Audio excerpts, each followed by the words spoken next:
greatest of all teachers and giver of love, hope, faith, and wisdom, look upon your children, the teachers, learners, parents, guardians, and out-of-school youth and adults. We humbly ask for your mercy and forgiveness. Guide us to the right path. May our efforts be blessed with insights and understanding, wisdom and respect for all. Bless us with patience, for the path of learning is never easy. Bless our commitment to keep on learning new knowledge and experiences. Let your light shine upon us as we make our world a better place to live in. Amen.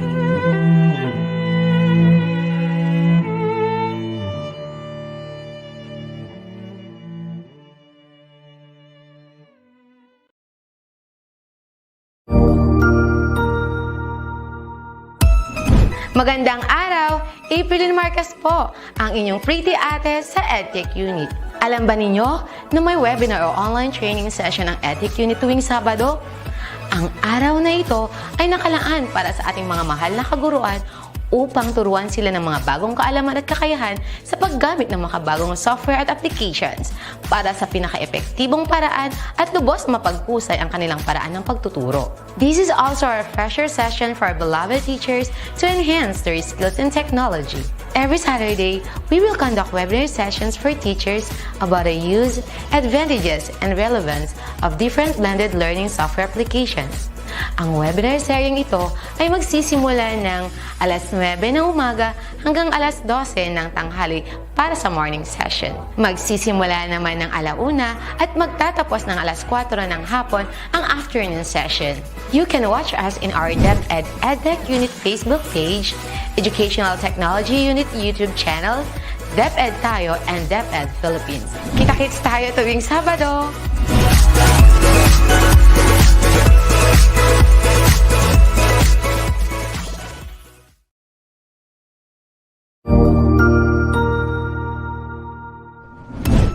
Cognizant to the needs of our learners, parents, and teachers, the Department of Education provided us with powerful tools for productivity that will allow us to foster critical thinking skills, problem-solving skills, communication and collaboration skills to be compassionate, responsible global citizens.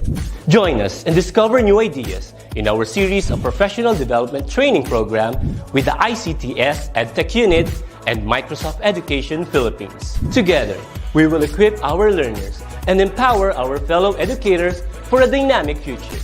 Para sa bata, para sa bayan, at para sa guro. Sulong Edukalidad.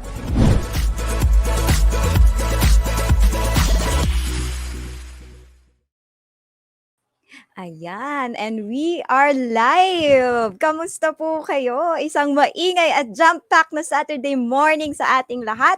Again, it is your Tech Talk host, Ms. Zari.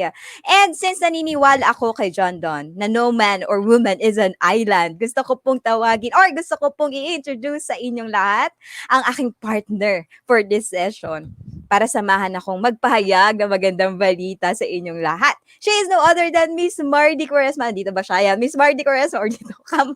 Hello po, Teacher Mardy. Hello, good morning, Ms. Zari, at good morning po sa inyong lahat. Grabe, ang tagal ko nang hindi nakakabalik sa ating Tech Talk session. So, maraming salamat dahil nakabalik ako dito. And kamusta naman po ang buhay-buhay dyan? It has been a while. Ang tagal-tagal na talaga nating hindi nakita.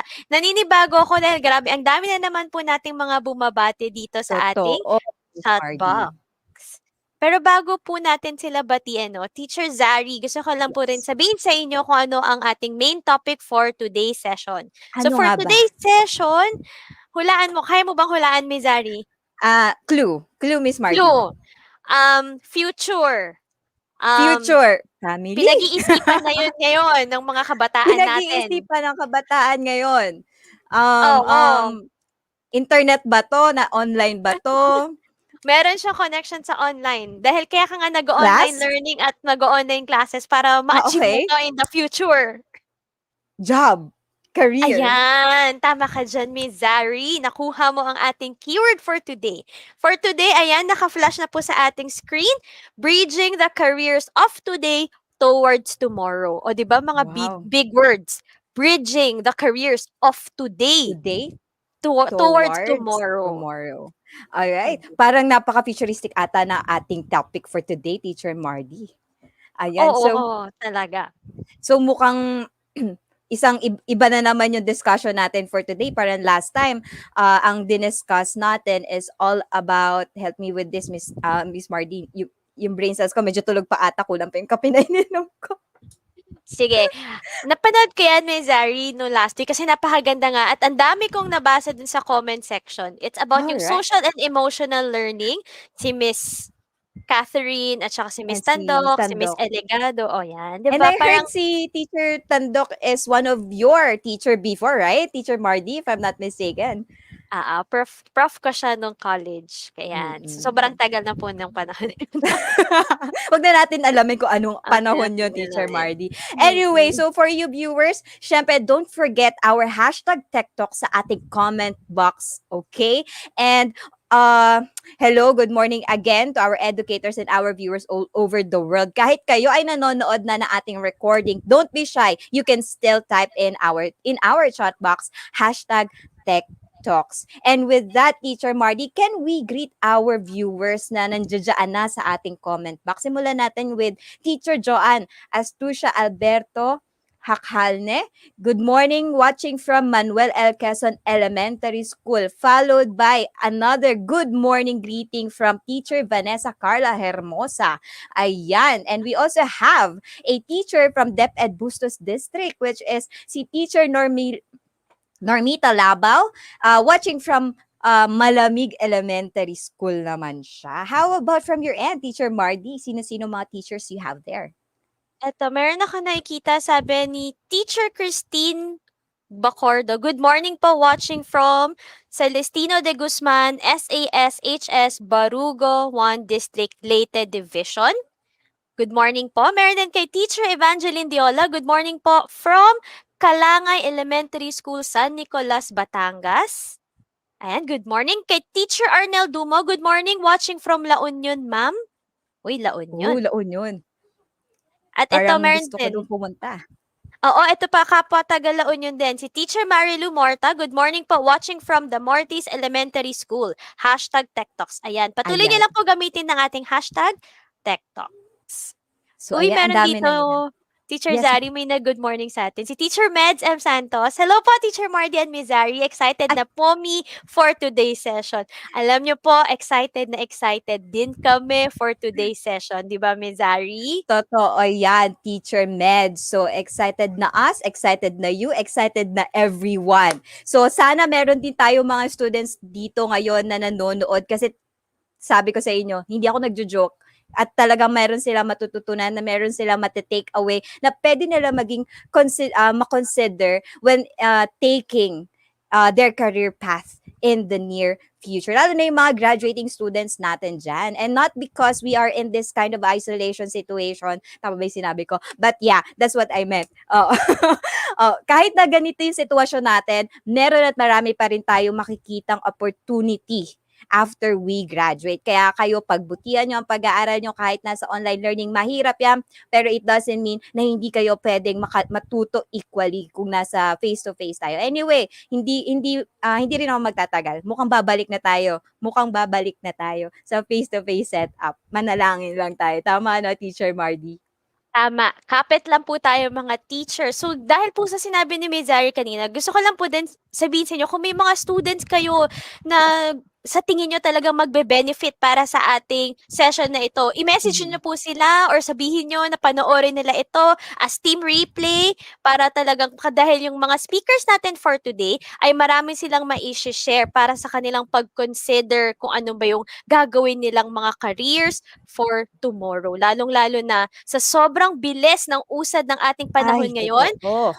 at mas dumadami na po talaga yung mga specialized jobs natin na dati wala namang mga data analysts, mga ganyan, mga data engineering, mga software engineering na major in ganyan. Pero ngayon sobrang dami na nila, sobrang specific.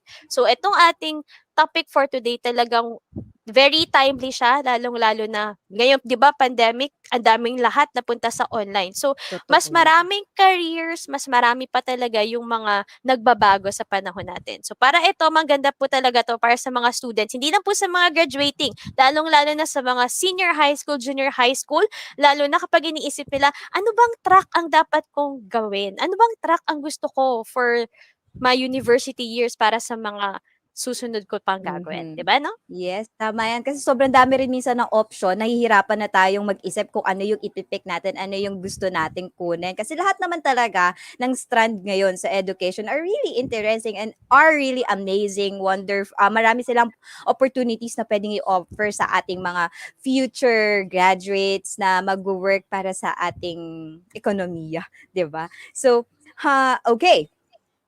So there you go.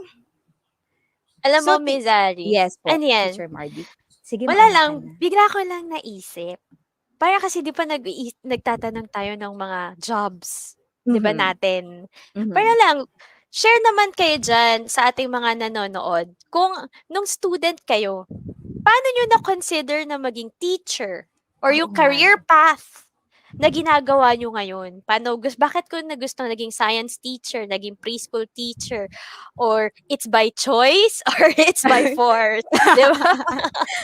Parang gusto ko atang i-share yung aking side, Teacher Mardy. Ah, Habang sige, naghihintay mauna tayo ka sa na. mga sa mga i-share ng ating educators diyan. I'm pretty sure it's equally interesting, no? Pero habang naghihintay kami, share ko rin yung akin. Syempre, hindi ako papakabog. Joke. Hindi, di ba? Ako kasi, Teacher Mardy, before, hindi talaga ako educator. I took a specialized, a course. It's a technical course po, which is Food and Service Management in Marikina Polytechnic College. Hello po sa mga naging teacher ko. I'm here na po ngayon. So, then after that, parang nakita ko, natutunan ko na lang na parang fulfilling pala yung makakapag-share ka ng learning sa mga bata, tapos yung makikita mo yung progress nila, parang nakakataba ng puso. Yun yung taba na gusto mo talagang i-keep, 'di ba? So parang dun nag-click sa akin, ay gusto kong i-take tong education field. So talagang hindi ko siya initial na choice, eh. So, I think by fate yung akin, char. By fate. How about you, Teacher Mardy? Isa kang expert, isa kang experienced preschool teacher. How about you, teacher? Is it by force? Is it by choice? By fate? By whatever? By choice and by circumstance. Ay, Diyos. Hindi. Kasi kaya ako pinili maging preschool teacher kasi nung papili na ako ng course ko for college, kasi siyempre Mhm. wala pang K to 12 nun, 'no. Oo. So, meron na akong mga pamangkin na bata.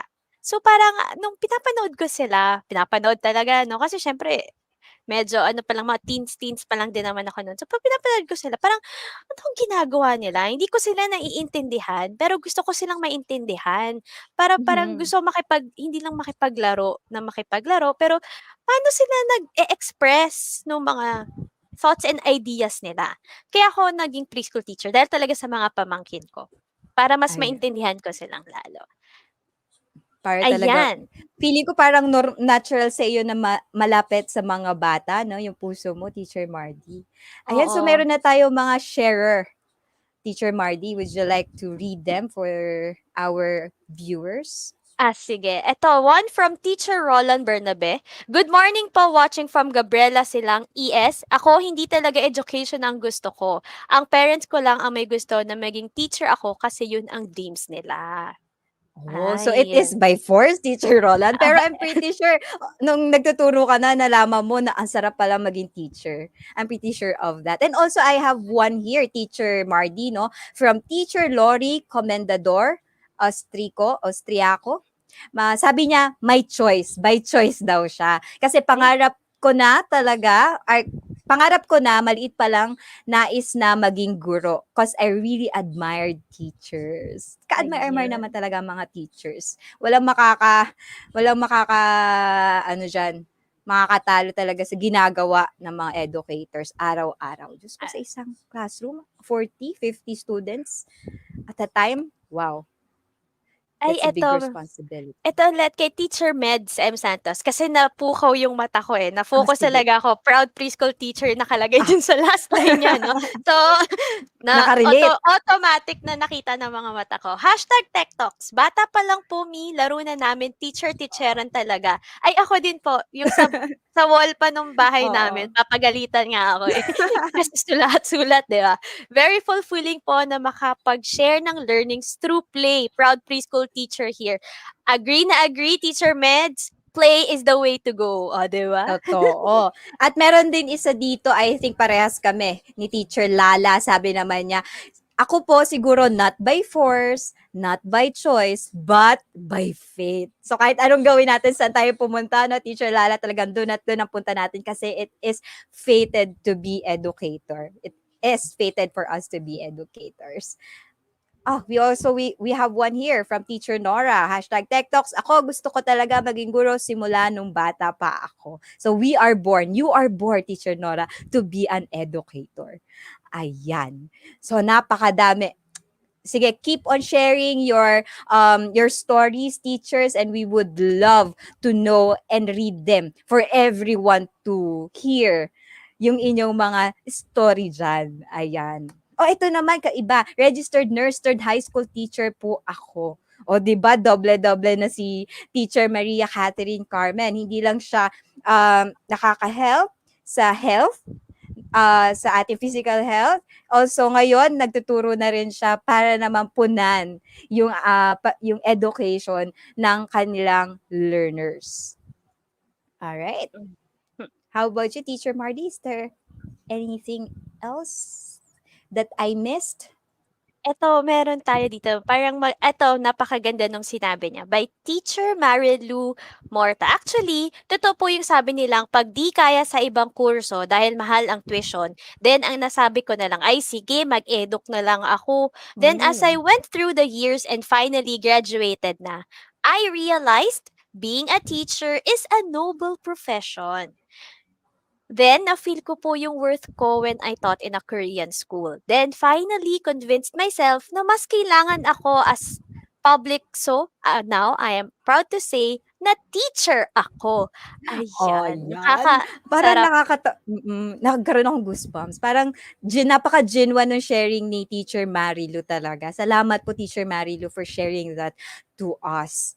All right, Teacher Mardy. So I think we are ready to officially open our session for today.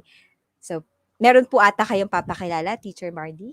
Yes. So, para i-welcome po tayong lahat para sa session na ito na Bridging the Careers of Today Towards Tomorrow, let us call one of our partners in Microsoft. So, he is the Enterprise Channel Manager for Education, and he consistently supports the development of the educational technology industry.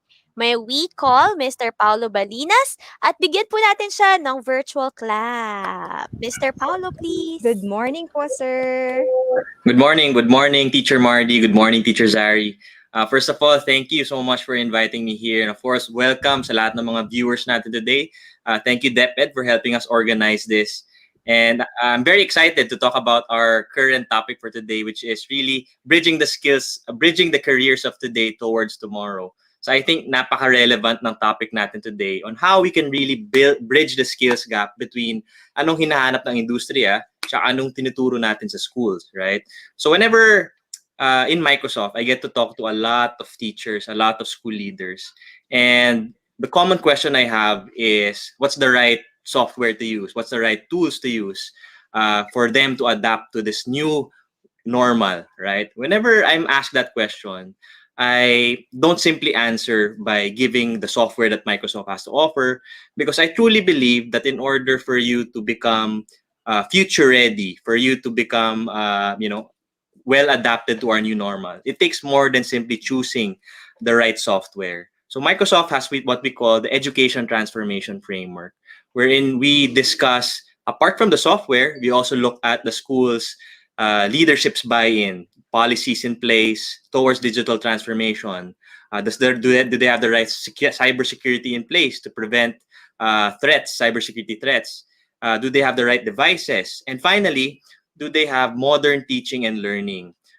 Which is very important in our world today, because studies show wherein an interview was done between employers as well as school leaders, wherein the survey asked school leaders first, do you think that your graduates are equipped with the right skills to be to able to fill job vacancies, to have the skills to actually succeed in our current workforce, right?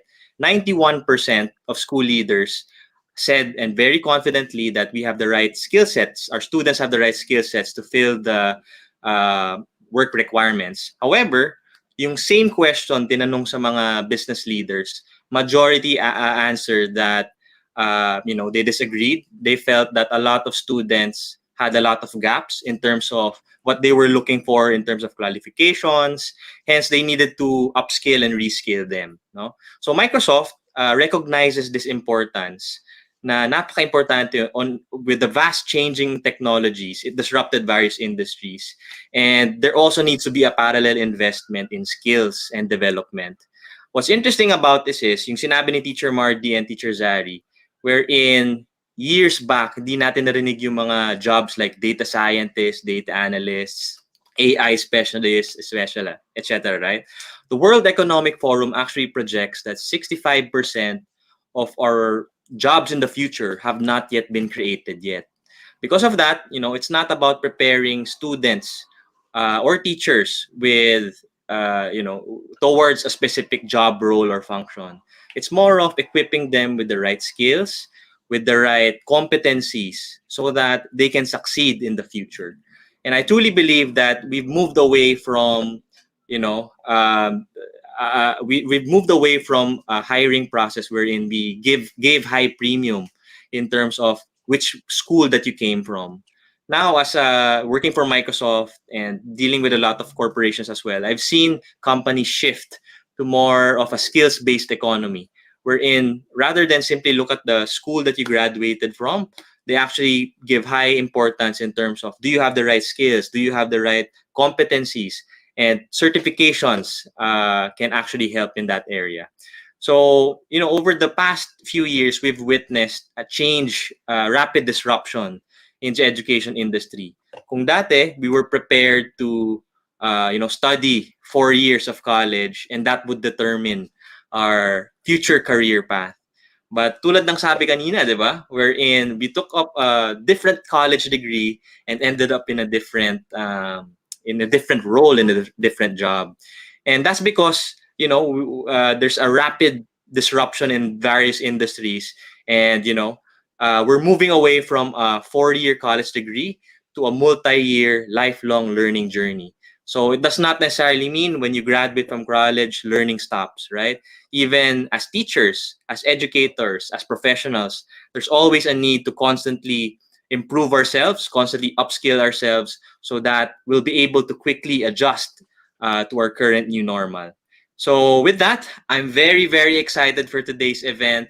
We have a lot of great content, a lot of great speakers. We'll learn about the different trends, the tips on choosing the right career path, and of course, how can students and teachers prepare for our future workforce, right? So with that, from Microsoft, good morning, everyone. Thank you, everyone, for listening in. I really believe in the roles of educators, teachers, because you have a powerful role. You have the capacity to actually influence and mold the future leaders of tomorrow.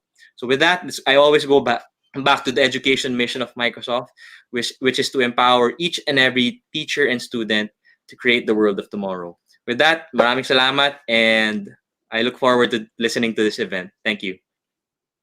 Thank you very much, Sir Paolo Balinos, for your opening remarks. And for sure, talagang nakuha na natin ang interest at lalong na thrilled ang ating mga viewers for today. Tama yung sinabi ni Sir Paulo. Marami napaka-interesting nung mga speakers natin for today.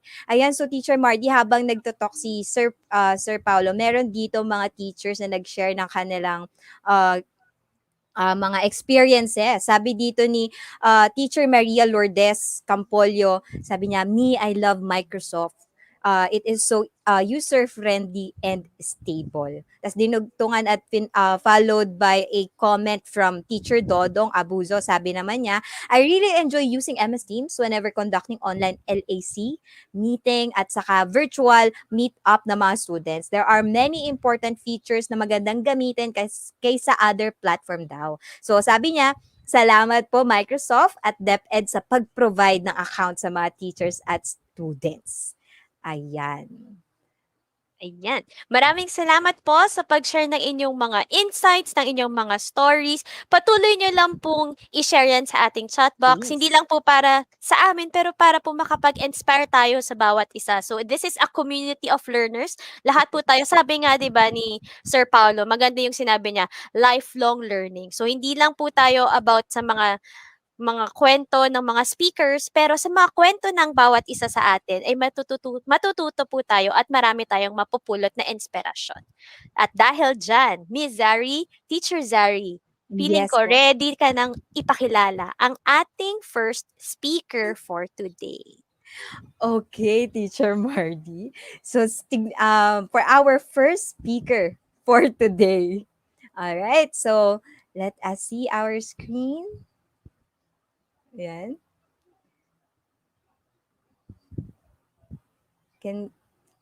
Are we sharing our screen already? Wait lang. Or gusto mo ba ako na? Anong sa tingin mo, Miss Zari? Miss Zari? Ayan. Okay. Habang inaantay lang po natin si Miss Zari na makabalik, gusto ko lang po ulit magbasa dito ng good morning po sa ating mga manonood galing sa Quezon City, galing sa Cagayan Valley, at po sa San Carlos City. Good morning po sa inyong lahat at patuloy po kayong manood. Sit back, relax, dyan lang po kayo, wag po kayong mawawala dahil magsisimula na po ang ating session for today. So, para po sa ating unang speaker, madami na siyang nakuha na awards tulad ng Thought Leader in Digital Talent by LinkedIn at sa kanyang leadership of Viventis. Ito po ay isang leading human capital solutions company in Southeast Asia. And ito po ay na-recognize as Asia's most promising small-medium enterprise given by the Asia Corporate Excellence and Sustainability Awards. He is a valued top corporate recruiter and industry game changer. And with his team, they were able to reshape and transform the Philippine HR industry by providing in-depth holistic and innovative career services that connect top companies to the best talents. Let's all welcome Mr. Hugh Min Chin, or we can just call him Mr. YM, the founder and executive director of Viventis Search Asia. Mr. YM, please. Thank you. Thank you. It's my pleasure to be here. It's my most profound honor to speak to the master crafter of our future generation, and even on a very short notice of the invite, I really felt it is a very important occasion for me to share my perspective, how we can bring and prepare our future generation. I'm given a very important task today to speak about a very long topic, how to support the next generation in choosing a possible career path. I would like to ask my cohort on the other side to share my screen. Is my screen shared already? To my first slide. All right.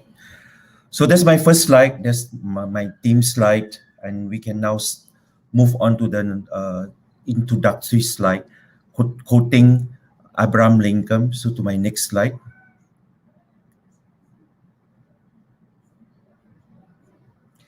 quoting Abraham Lincoln, whom I believe still stands in a very impeccable stage in guiding the world, who is very divided today in a very unusual, strange environment where there's a huge wealth divide, there is a skin divide or color of the skin divide, and all kind of divide, including health divide and how vaccine is being apportioned between the have and the have not. But here he says something that I think all teachers should know and must put in their vocation. The best way to predict the future is to create it. Okay, understand this very well. The best way to predict the future is to create it, and you has the power to enable the future of your students, and that is a very big responsibility that the society, the world impose on all teachers that that will lead the next generation. And to my next slide, I wanted to jump straight into how people set their career stage, okay? Career stage and preparation. Previously, it follows what we call a stage like linear process from college, from grade school to college. You get your first job, you wait very long for your promotion, and you're starting getting closer to your dream job, and then you settle in retirement. But in today, to my next slide, how it become as what the course, as our previous Microsoft gentleman was saying. Can I move to my next slide? The now aspect.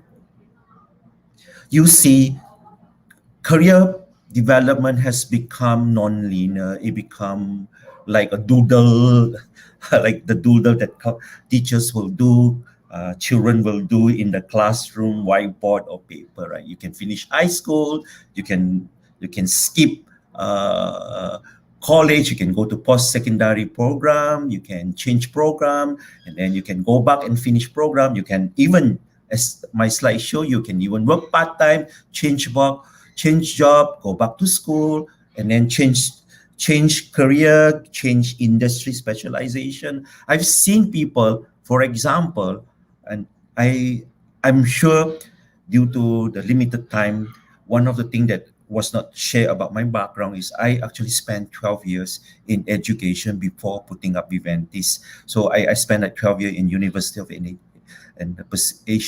and the Pacific, and then I have deep understanding of how education, the scholastic development, and all of that. And I always tell my first job has been about bringing people their first job, and my current company and my current vocation is to help people to get their next job. And I've seen drastic decision changes across. I've mentored a very famous president right now, happened to be the husband of Mayor Joel Belmonte, top in his school in Ateneo, went to PGH because he wanted to pursue a medical career, and he was actually majoring in a major program. He wanted to shift career when he was in third year in his med school, and I told him, why don't you just finish your med school? You can change your career after that. All right. And then he moved. He went to multimedia. Then he went to e-commerce. Now he runs Lazada, and people might say that he's a lesser half, but I think he's the great significant half of Mayor Joy Belmonte. And this is how career has been shaped. It's really like a doodling of life and career. Then to my next slide, we need to study what forms the influences in one's career. We can flash out the various perspective here, right? First, you talk about interests, personality type, okay? Because personality type is important. Are you outgoing? Are you more reserved? I don't like to use introverted, extroverted, right? Those are very passé description. Your past experience is very important. Life roles is very important. What you do in your life become very important. Of course, core to everything is skill, abilities, and talent. And you talk about education, changing job market, right? Suddenly, all the whole industry of hospitality disrupted. Correct. There are very little job in the hotel and restaurant. How do you shift, right? Okay. Technological disruption is very important because in any job, in any profession, there is a set of technical competency and tools that go with it. And likewise, it's also important to look at what are the emerging opportunities and social and economic conditions. Basically, summarize three things: inclination, aptitude, and environment. So in inclination, we'll look at interests and maybe a bit of personality type, your prior experience. And then the rest, the second half will be your aptitude, like your skill, your ability, your talent, a bit about your education and life role. And then environment is changing job market, changes in technology, emerging opportunity. Some time ago, big demand for healthcare nurses. Some time ago, demand, in fact, very attracting to all of you, right? English teacher teaching abroad, correct? And in major Asian country, even Singapore, Malaysia, and of course in China. But now it has been challenged, right? Now you can have distant education. You can actually book yourself freelance, e-lance type of work in teaching English, right? So that's the key influences on one's career, and which you as teacher need to understand as well. Now to my next slide, this is going to be important. Who are the people who will play an influence in one's career, the career of your student and career of the children as well? You have teachers, very important, right? Teachers for me is the most important institution.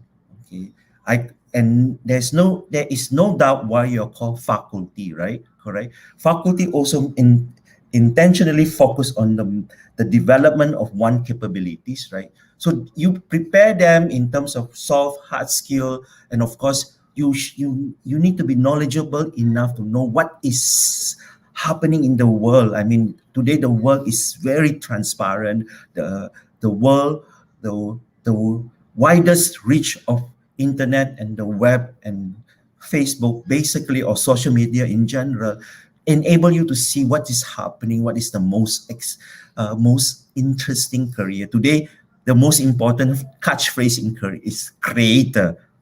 Okay, content creator. Everyone can become a content creator of sorts.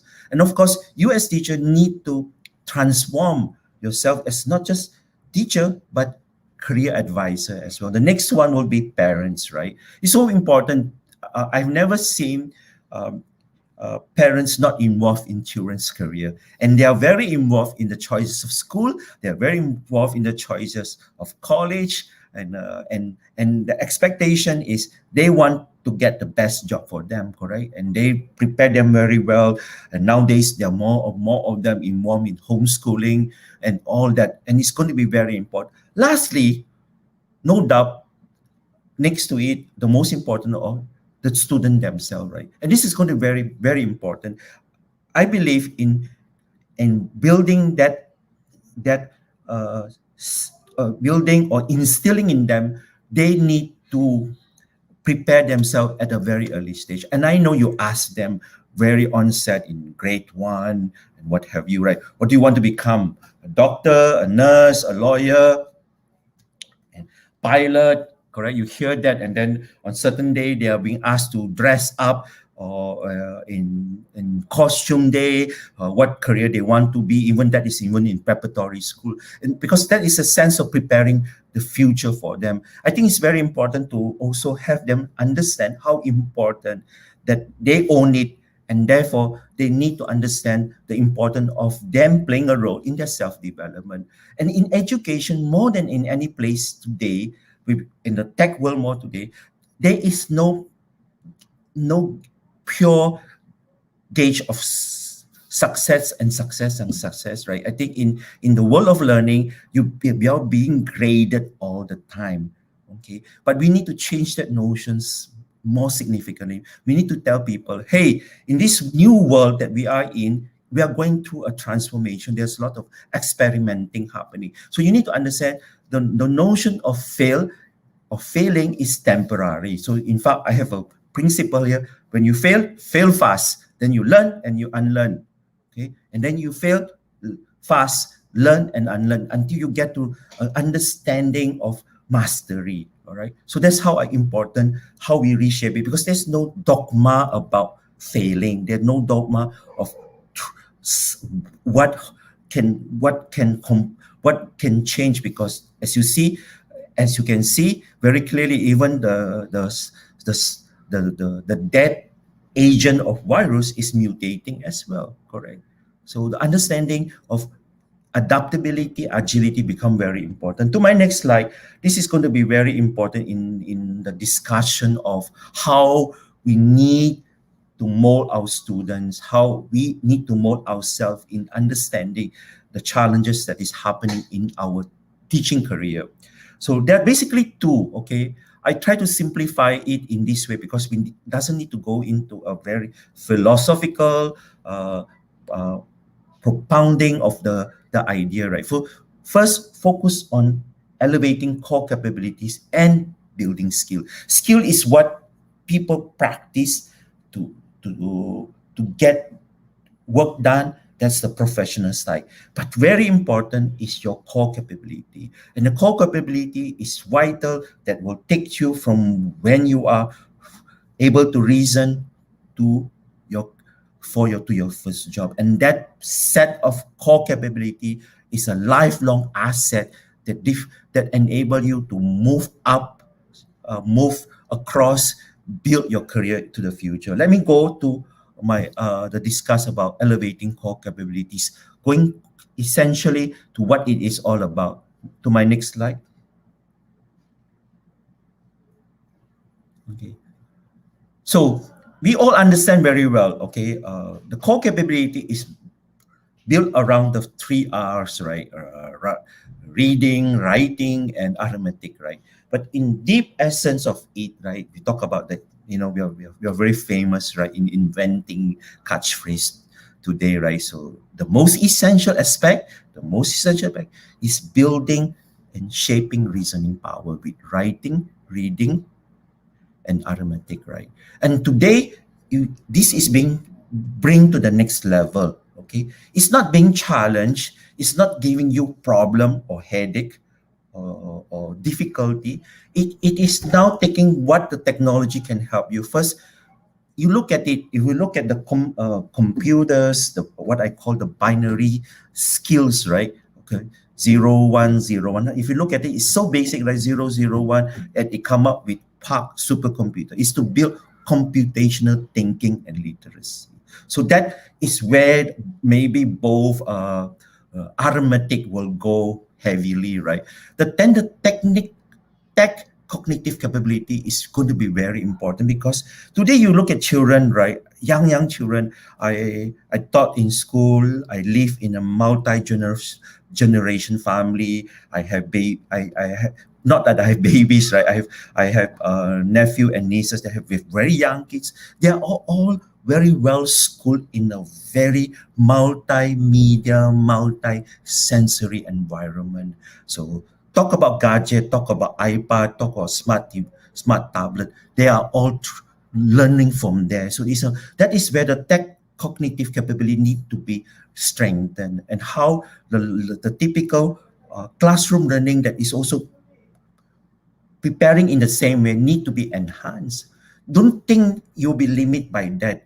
Okay, don't think you'll be challenged by that. There is always a solution to that. Okay, and for a fact, they are leading education leaders that say the future of education is classroomless.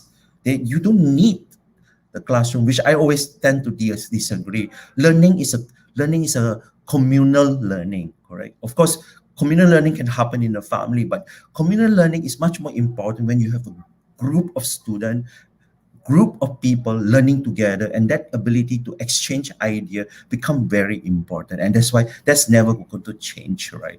Okay, let me move to my next slide, right? On elevating core capabilities after sharing what core capability is all about, right? First, we need to look at what the impact. Can I have the first box? So you look at distant learning today. I decided to use distant learning, not online learning, because distant learning is the old standard word that has been used, right? Today, distant learning is more like online learning. And this has become the way of presence and likely the hybrid future. And there are challenges, right? Of course, no internet access, but we need to be very creative. It's not necessarily through the communication medium, but you can also look at how radio frequency, television can enable learning. The creative power lies with you and the school to make sure learning happen. No matter if you go back to the Stone Age, people still learn. Correct. With stones, hardwood to carve and teach. So we shouldn't be deterred. There's nothing that can prevent you to extend real education. Of course, we need to look at how the edutech side, like the next box, please. So accelerating the edutech, right? This is where in education have to be integrated with technology. I think national institution from DepEd, Chat should really spend so much time, because the future of our next generation really depends on this. I'll tell you, all nations across the globe are putting so much effort in it. Okay, they know if we don't get them prepared, changing the way classroom is managed, changing the way curriculum is managed, changing the way the delivery is managed, our student will get left behind. So this is going to be very important. I think it's going to be very important to accelerate edutech in this country in a very important way. I would think like even a small country, and I know for a fact that they spend more on educational budget on a national level than maybe other priorities. And last but not the least, really, this is going to be very important when we talk about how to bridge the gap in the educational system, right? There is challenges in all aspects, right? We need to talk about online safety. We need to ensure I see the pain last school year, how the asynchronous teaching impacted the mental development of students, right? 8 hours straight on the screen, on the tablet, the teachers lecturing, and I can see the loss of attention almost in the less in the first 10 to 20 minutes. How you can need to break the tedium of the environment, how you can be more Google in your way of, or not Google, I mean Google, Microsoft, and what have you, in the way you and images that you can teach, right? Okay. And then you need to, more importantly, this is the most important. The last point is the need for cultural capital to increase tech adoption. I don't think it's not about investment or monetary capital. It's cultural capital. We all, whether you disagree with me, and you're more likely to agree with me, we are all TikTok generation. Whether how old you are, how not so old you are, or how young you are, how very young you are, we are all TikTok generation, right? Correct. Then let's move to my next slide. I thought of sharing some development, like very, very few, so that you get an understanding, right? Okay, how this is going to be important. In Singapore, they in order to enable that multi-sensory core capability development, they actually use robot to help somebody who now know how to build the constructive pieces around engineering. So they use a robotic setup. It can be as mechanical as you can imagine, right? Then the other part is, which you today know, right? I mean, everyone, I'm sure your kids or you yourself will have been playing a lot of online game for Fortnite, Valorant, and what have you. The world today is a what it has been enriched. The pandemic has brought augmented reality, virtual reality to a different level, right? So we need to be creative. I mean, I'm sure there are enough VR, AR type of capability platform and tool that can enable you to to reach out to the student and enable a creative participation and what have you. And you yourself, right? I remember this Cebuana teacher, right? It's a perfect we are sensational, like when she start to sing all the Elsa song in different pitches as a way to get attention and what have you, right? And of course, you have to also include the curriculum management, the learning process, which tend to be too great, intensive, what have you. But here, there's a better way to understand. Okay, using in Singapore, they use a Genie book to understand, to measure performance. For the first time in a country that is so rigorous in examination, they are preparing to remove examination in their grade school education. They realize that's not the way. And then going back to my principle, the failing aspect that is so dogmatic in school have to be removed, correct? And they realize it. They realize career preparation, learning preparation, life preparation have to be as individualized as possible. So that's going to be very important, right? People learn in different paces, right? Okay. And I remember back in my school year when I was, let's say, how many years ago, like I would think like 35 to 40 years ago. I remember this word of my professor or my teacher in my high school telling me, there is no stupid student among you. Okay, there is no stupid student among you. Because that's very important for us to understand how to really use AI and automation at work for learning. Now let me go to the important part, the other half from core capabilities. Let's go to building skill. To my next slide. This also was shared to me to the first speaker earlier. So what are the top skills, so to say? We call it top skill, but I would rather call it building skill, right? So essentially, it is not like rocket sciences type, right? It boils down to very essential skill. Okay, going back to the word essential again, right? Okay, in fact, linking divided into two: arithmetic and social skill. I call it arithmetic or numeracy and essential skill. So here you look at most of it is really 3 out of 4 is essential skill. First, problem solving. That goes from bottom to up. Basic reasoning, the 3 R's, building up from, then going up to creativity, originality, and initiative, because that's very important. Then you're not thinking about critical thinking, right? In today's pandemic problem that you see, some certain people look at a one solution for all. It shouldn't be. There should be much more critical thinking, right? Correct. And also learn from the other country quickly, right? So, and therefore, it will elevate to what I call, using that example, need to look at it as a complex problem solving. Correct. It is a epistemology problem. Okay. Correct. So next, self-management. You talk about it, right? In school, that is very, very demanding, right? You go to a regimental schedule. You need to be so tidy. You need to be so neat. It's all about self-management. You need to instill in the student. This is all about self-management. Start with time management. And very important, right? In some school in US and in Singapore, they now started to instill resiliency, okay, the toughness in people. Because, like it or not, our younger generation and our future generation can be softy because the environment is so provided. And on providential basis, the COVID happened, okay, and there must be a providential reason for it. But mankind is now growing together and understanding what resiliency is all about. Okay, active learning and learning strategy become very important, right?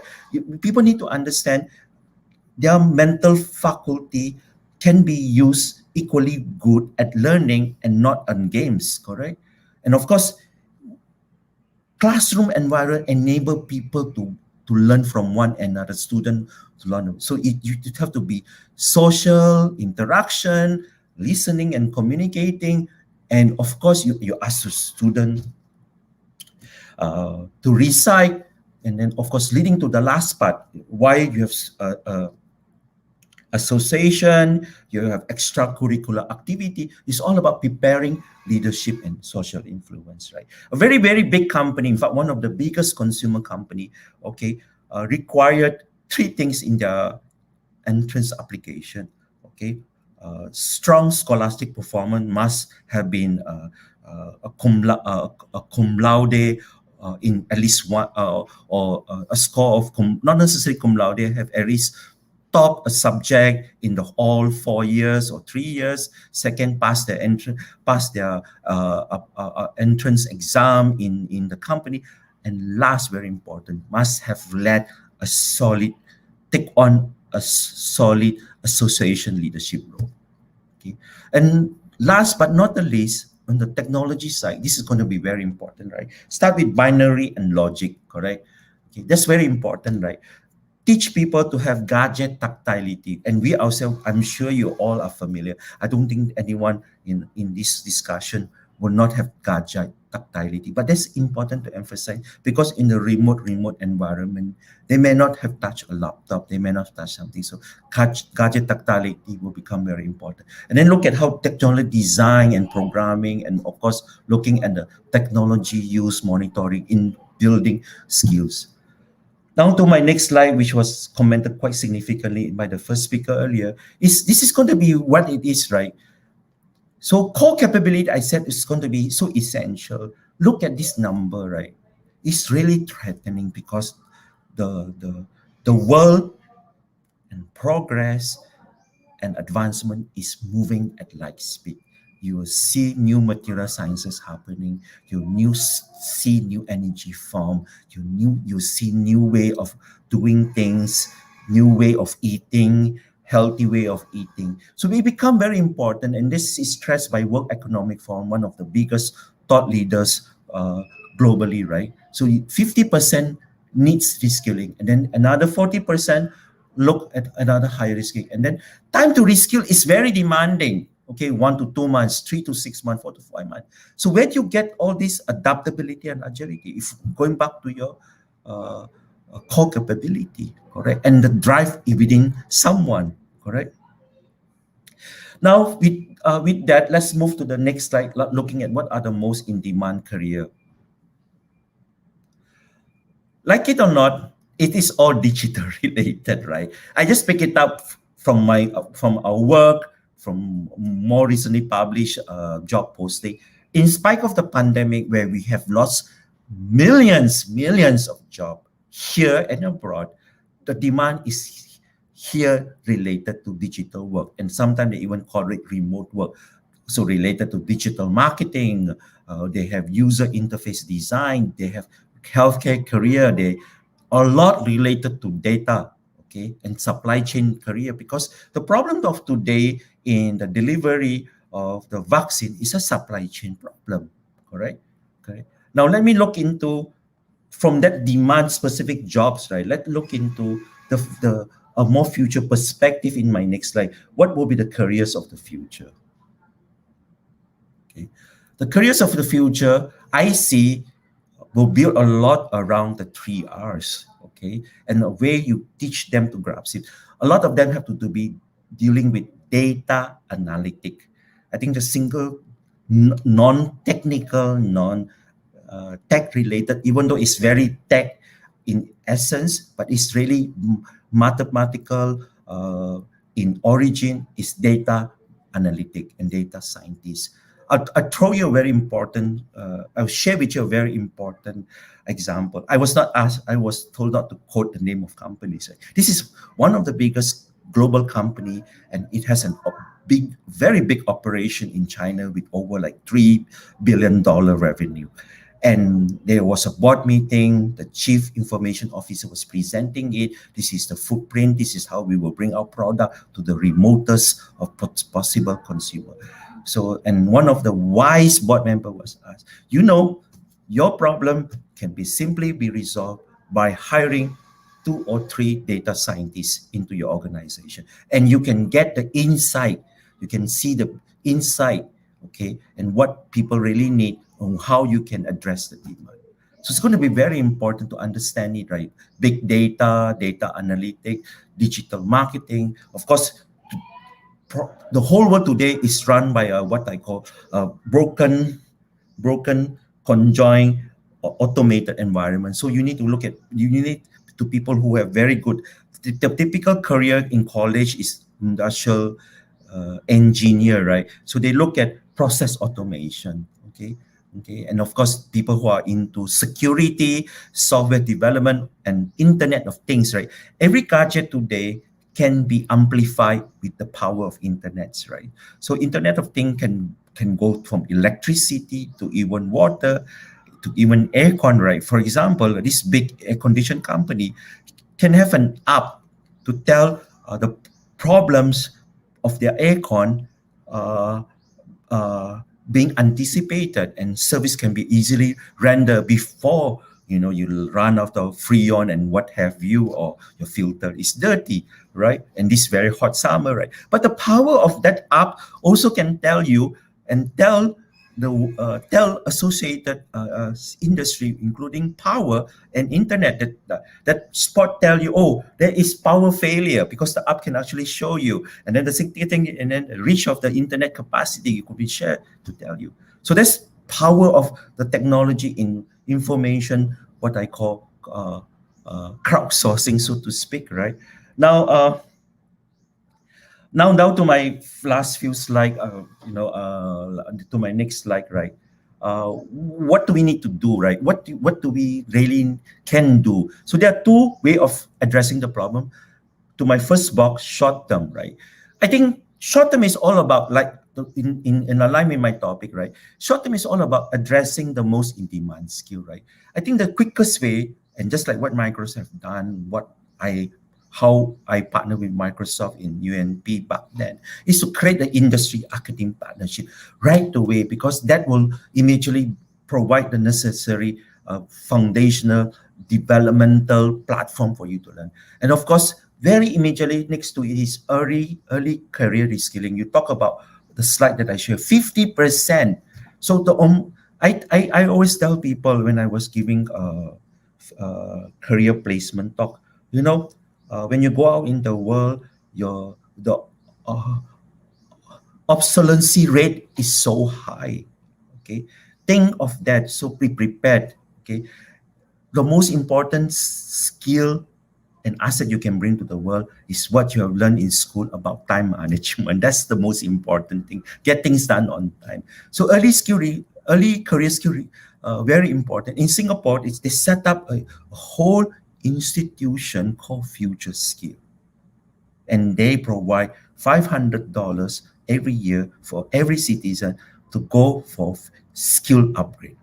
Okay. It's something like our Tesla should be doing it, or maybe other institutions should look into it, because it's going to be very important. Okay, the ADB presented a very powerful study that there is a challenge of a crisis of low skill capability in the country that need to be resolved. Okay, low skill crisis. Okay. And next is long term, right? I think institution, school, you yourself being a very powerful group, right? Okay, you have a big voice in determining the future of not just student, but also the society, and therefore the power of voice. Perhaps not being political in election, right? You need to push for an overhaul of basic education and learning infrastructure. It got to be given highest priority. And second part is, you play a much more important role here. That there should be a very significant change in the pedagogical way of teaching, correct? Because it's going to be different, right? How do you compete with people learning from YouTube and what have you, correct? So then you need to find a integrated, blended way of making it holistic, multi-sensory, imaginative, and creative, right? Okay, we cannot live in the segregated world. As I said it, Your student are TikTok generation. You are TikTok generation. Your principal are TikTok generation. Be one with another as TikTok, right? There could be other form in the future, right? And of course, lastly, chat must refocus in lifelong learning. So it boils down to that lifelong learning. Okay, it should tell people, hey, your learning start when you were born, and your learning will not end when you reach your final moment of life, right? Correct. And even that we all learn, right? How much the aging people like me have to learn in this pandemic, right? What we shouldn't do, what we can do, okay, and what have you, right? And I'd like to move into my last two slides, so to speak, right? Checklist in how to future-proof one career path, right? Here you go. Okay, if I'm putting this slide, I'm sharing this slide with you. Be prepared to upskill and reskill. Okay, it doesn't take much. It start with our belief, okay, our desire, our willingness. Okay, that's the most important. Not. Can I go back to the slide, please? And on a personal level, invest in all things that is possible related to automation and digital capability and human potential, right? Correct. As basic as that. And then if there is an ability for you to share in a school, right? This is more on an environment. Build a learning around an AI-based solution. Talk to Microsoft. I'm sure they have plenty of solution, okay, to share that can be done, in this area, from Office 365 and what have you, right? There are plenty of things that they can share. And of course, as I mentioned, we need to be very adaptable, live and embrace the RJ persona, correct? Okay. It's not the pretensive perspective, but true. You need to be true about it. Okay. It's not about even catching up, because you are not just educator, you are also change agent, correct? Because of your role as educator. Lastly, but not the least, strengthen your cognitive mastery. As a teacher, I think you are given proper faculty development time, because you are not just purely a teaching teacher, but you are a learning and teaching teacher, correct? That's very important. You impart knowledge that is always growing, correct? Okay, and of course that leads to what I call self-driven learning, right? Because this new environment requirement that, right? Okay, get from Microsoft LinkedIn Learning, right? I'm sure they'll be more than happy to do that for you, right? And look at whatever technology you know can be used to change your work as a teacher in teaching and administrating. And lastly, going back to my pinnacle principle, like fail fast, learn and innovate, right? Fail fast and learn and innovate, correct? Okay. There's no mistake, right? I know you're standing in front of the class, okay, but there's nothing to fear in this new world that we are going in through, in spite of the pandemic, right? Then to my simple advice to my next slide, that basically a shout out. Okay, this is what you need to do, right? New renaissance, right? You start looking at civilization staging over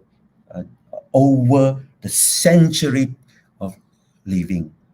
Okay, you have the Stone Age, you have the agricultural age, you have the farming age, then you have the industrial age, then you have the automation age, right?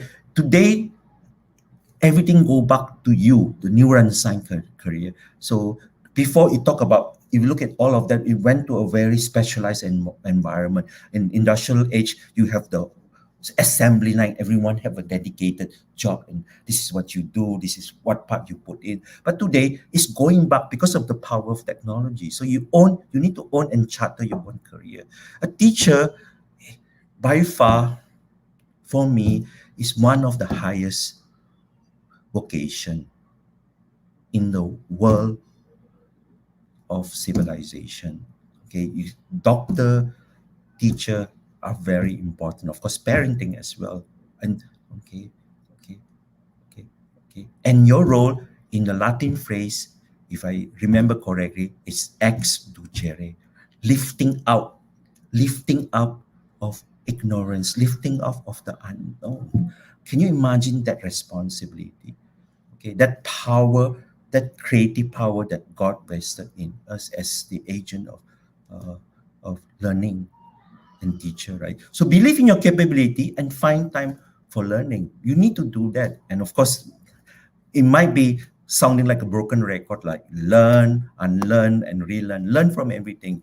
And as teacher more than anyone else, shout out, right? Has a sense of life and a career mission, right? It's not a drudgery. I bring my bag of homework that I just check. I have a clunky desktop.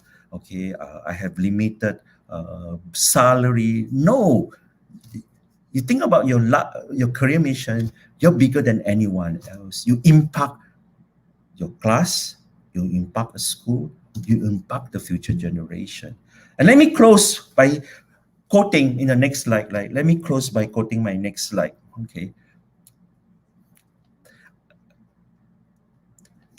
Stephen Covey said this very importantly, right? Your power to choose your direction of your life allows you to reinvent yourself, to change your future, and to powerfully influence the rest of creation. Okay. This says so much for what I've been invited to say. And my team helped me to put together the slide. And this topic is so close to my heart. And I want to thank you for hearing me out. Okay. Be the power to influence the whole world of creation and change the future, change your future, and reinvent yourself. On that note, I close my slide. You can show the last slide, which is basically the closing slide. Thank you so much. Yes, hi Sir YM. Thank you very much for being with us this morning. And our viewers would also like to say thank you to you. We have here from teacher Maria Lourdes Rosario. She said, "Thank you Sir YM, a brilliant presentation about career, well explained, a great help for us teachers to direct our students in the right path." And also she appreciates the webinar because she said she already has a topic for her Yeah. homeroom guidance lesson this coming Monday. So it's all thanks to you, Sir YM, for sharing with us your expertise and your thoughts about the rapid growth of how careers are evolving for the future. Indeed, your expert sharing was appreciated, Mr. Y. And we are pretty much sure that this information you just shared is really useful for our educators who are really guiding their students in choosing their career pathways in their for their future rather. All right. So Miss Zari, can I share one more comment? Because this one is another thank sure. you to Sir YM. So this one is from teacher Marian Lu Morta. She said, "Thank you, Sir Yu Ming Chin, for this sharing. Indeed, nowadays we still and always ought to prioritize the future of our learners by imparting the need to a better career path. But of course, teachers must be more equipped with the right and upgraded skills like the use of technology and the heart that is also ready to parent these learners for a better future. Thank you so much, sir." And also, Teacher Ruth says, "Thank you very much for a brilliant discussion of the topic presented." And also, Teacher Lina Maiso says, "Listening to you, Sir YM, makes me realize that there are still a lot to learn." Thank you so much. They are indeed grateful for your discussion for today, Mr. YM. So there's a lot of thank you and appreciation for you being with us this morning and for sharing with us all the insights about career growth. So Ms. Zari, I think you have a question for Sir YM. Yes, I do have one here, sir. Um, from one of our educators. She asked, "You talk about core capabilities, capabilities. How did you cope up with your own problems when you were building your career in your own experience, sir?" Um, I think everyone uh, uh, has his own journey, right? And in my case, uh, it is the constant self-reflection, okay, and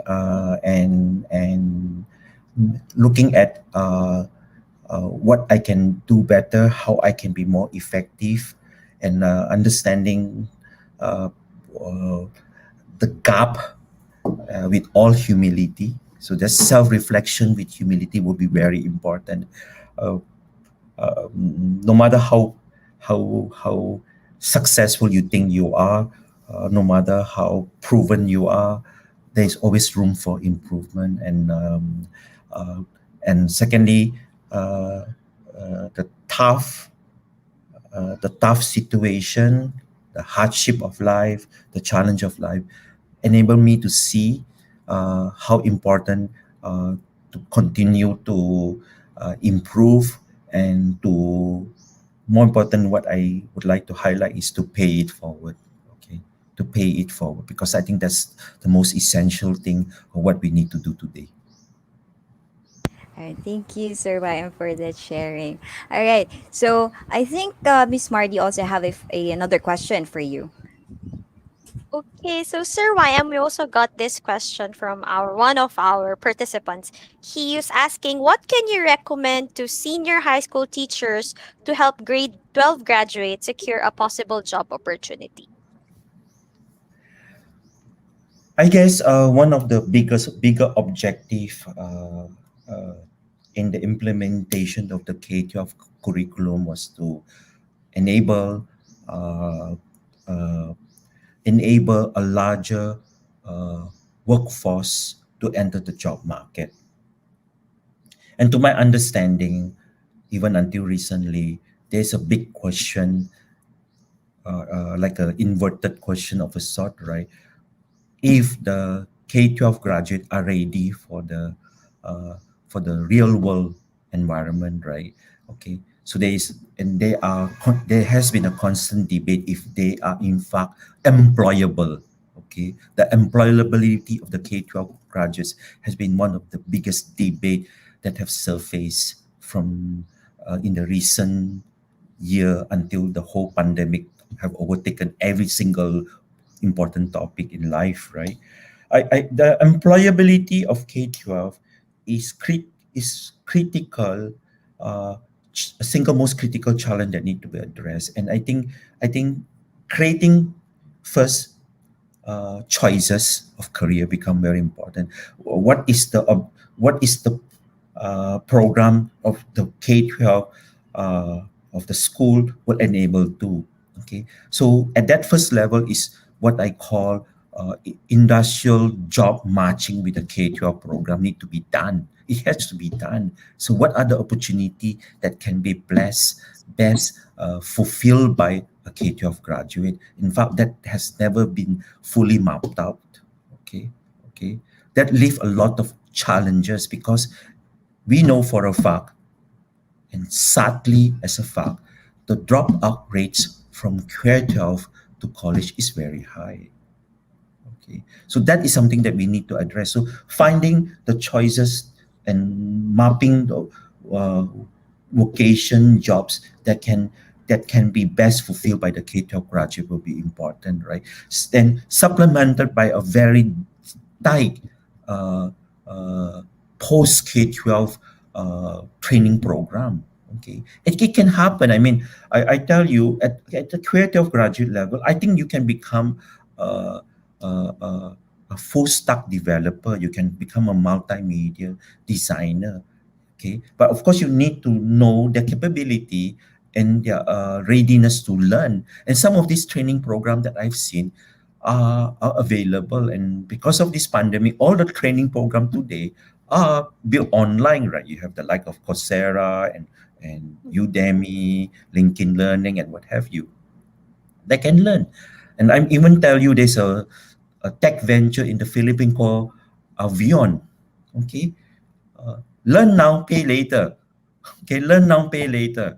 Okay, they win invested by US venture fund called Y Combinator. So meaning that you can take up a a course that finish about 6 months to 9 months, okay, then you can start to pay back 2 years after you finish. Okay, so that's possible, right? So first, matching uh, opportunity with the skills of the kid. You have a thorough mapping of that, and then building very short term bridging program, and of course, last but not the least, make sure lesser dropout. Right? Correct. Mhm. Okay. So thank you, Mr. YM, for that very insightful answer to our question. Ms. Ari? Yes. Yep. So what marked to me was Mr. YM says about the industry matching jobs, if I'm not mistaken. That's what you said, right? So I'm pretty sure that in our education, it is already being placed, and I'm pretty sure that through this discussion, I'm pretty sure that we actually helped our educators and even our learners to consider things that if what the courses or the strands that they will be taking is actually in line with what the skills that they have.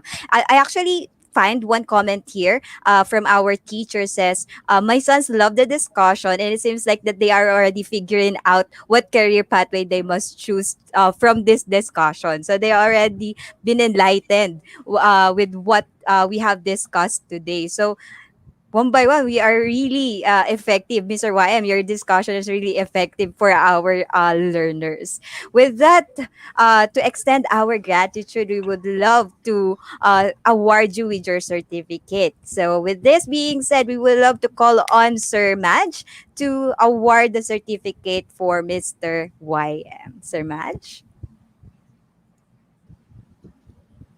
Hello, Mr. YM, and in behalf of our EdTech unit of Department of Education, we'd like to extend our sincerest appreciation for your uh, talk. And I know that there are a lot of things that we need to, as upon reflection, we need to a lot of do introspection about the courses, about the even as teachers reflect how we're going to be more effective, how we're going to utilize this tech, how we're going to empower our teachers as one of the arm of the DepEd in educational technology. So thank you so much. So I'll be awarding the certificate. Let me read the citation. Department of Republika ng Pilipinas, Department of Education, Information and Communications Technology Services, DepEd Complex, Meralco Avenue, Pasig City.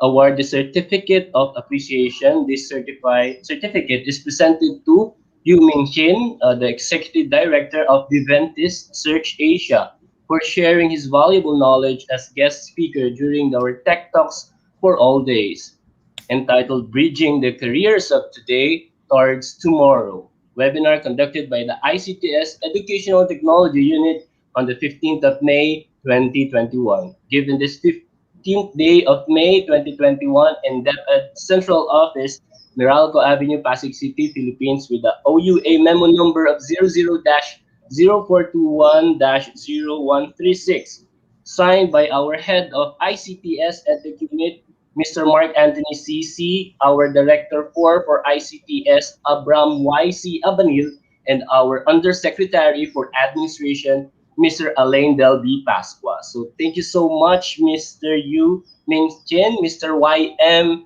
for your sharing, for your talk, and we really appreciate you so much. Thank you. Thank you so much. My pleasure to be here. Okay, thank you again. All right. Thank you, Sir Y. And now let us move forward for our next part of our discussion. So, para sa ating pangalawang speaker, alright? Ngayong araw, siya ay isa sa mga produkto ng Asian Institute of Management kung saan niya nakuha ang kanyang Executive Master of Business Administration. Feeling ko, Miss Mardy, you are familiar with our next speaker. Being in the field of business for quite some time, our next speaker is indeed gained a wide experience in strategic management, business development, and data analytics. And also, na-involved din siya sa mga channel development in the information technology business. Kung saan naman nahasa niya ang kanyang skills in developing sales strategies, building business and training and developing sales team, isang solution specialist with strong professional skills in sales, business model innovation, and marketing strategy, and even cloud computing. Everyone, sitting ovation naman dyan na may kasamang virtual applause. Ayan. To share his take in the value of certification in validating specialized skills. The General Manager of Adventist Technologies, mapagmahal na ama at haligi na kanilang tahanan, ang isa sa boss namin ni Miss Mardy. Let us welcome Mr. Francis Hernandez. Sir Francis? Yan. Sir Francis, medyo Come on in. nagpa-surprise lang pa. Surprise! Baka nag-ano pa, nagpa-freshen up. Yung glam Ah. team. Gano'n, nagpapaglam team si sir. Oo, wait Alright. lang. Nagko-quote pa So, siguro or pinagpipilian pa kung quote or barong, ano totoo. ba? So, habang hinihintay natin si sir, syempre wag natin kakalimutan yung mga nagpapa-hashtag TechTalks dyan at dun sa mga patuloy na nagpapainit ng ating comment box. Ayan. So, we have Teacher Marilyn Abendaño watching from Binanuanan, Pequeño, Elementary School, Calabanga East District. Ayan, so meron din dito nag-good morning still sila Teacher Rayson Asido, and we still have Teacher Estrella Candari. She's still watching and learning. That is good, Teacher Estrella. Napaka fruitful ng morning natin talaga ngayon, hindi ho ba? We also have here Teacher Raynel, Teacher Pau, which is still watching with us. Ayan, happy good morning then from Teacher Judea Sabrido. Okay. So meron pa dito, may pa-heart-heart pa si Teacher Rosalie de Ramas, 'di ba? So I think she's really into our discussion for this morning. Ayan. So also si Teacher Jojo Buenaventura says thank you very much sir for sharing your thoughts and ideas. Yan, mga pahabol na thank you greetings for Mr. YM. Okay, napaka-relevant ng discussion talaga natin ngayon para sa mga hinuhubog nating learners these days. Tama ba, Teacher Mardy? Tama ka dyan, Miss Zari. Sabi nga, di ba kanina, parang doon sa opening remarks, sabi ni Mr. Paulo Balinas, yung about certification. So, eto na. Mas ma-enlighten tayo kung paano nga ba makakatulong yung certifications, yung micro-credentials para sa future jobs natin, para sa future job markets natin. Na ika nga sabi ni Sir, hindi pa nga yun nagagawa sa ngayon, pero in the next coming years, for sure, ay sure. lalabas na siya talaga. At yun na yung magiging Yes. mga bagong mahanap natin sa job street, mga bago natin makikita sa LinkedIn na hinahanap ng Totoo. iba't ibang Totoo. companies. Ayan, kaya dapat tayong mga learners ngayon talagang hanggat bata pa kayo, hanggat nasa school pa kayo, just earn and earn skills lang. Magagamit niyo 'yan sa inyong pag-graduate, pag naghanap na kayo ng trabaho and all. Huwag niyo sabihin na hindi naman namin 'to magagamit in the future kasi ito gusto ko, ito ganyan. No, if you have the opportunity to learn a certain skill set, go ahead, lalo na kung libre naman at yan na yung tinuturo sa atin ng mga classroom teachers natin, hindi ba? So don't let any opportunity slip in your hands, kung lalo na kung nandiyan na. Okay, so ayan, may marami pa rin mga nag-good morning sa atin, Teacher Mardy. Ayan, si Teacher Day Sunny. Di ba? Ang ganda ng name. Good morning, watcher from SDO Caloocan. And we also have Teacher Maylen Camacho. Good morning po, watching from Los Baños, Laguna naman. And meron din dito from, I think, Luwag City is in Ilocos. Tama? So sabi niya, good morning everyone watching from Luwag City. Meron din dito, ayan, Teacher Mary Grace Perez Valenton watching from SDO San Jose City. O yan. At medyo malapit-lapit naman ito, no? Galing kay Teacher Michael Angelo. Good morning po. Siya naman ay watching from Batasan Hills National High School, SDO, Quezon City. And we also have here from Bicol. Ayan, kung saan nagmula ang aking mahal na ina. Good morning, everyone. Joining from Tabaco National High School, RO5 Bicol, SDO, Tabaco City. Ayan. Ayan. I think, Sir Francis, tapos ka na po bang mag-coat and tie or magbarong dyan? Ready na po ba tayo para sa ating Value of Certification in Validating Specialized Skills? Sir Of course. Francis, once again.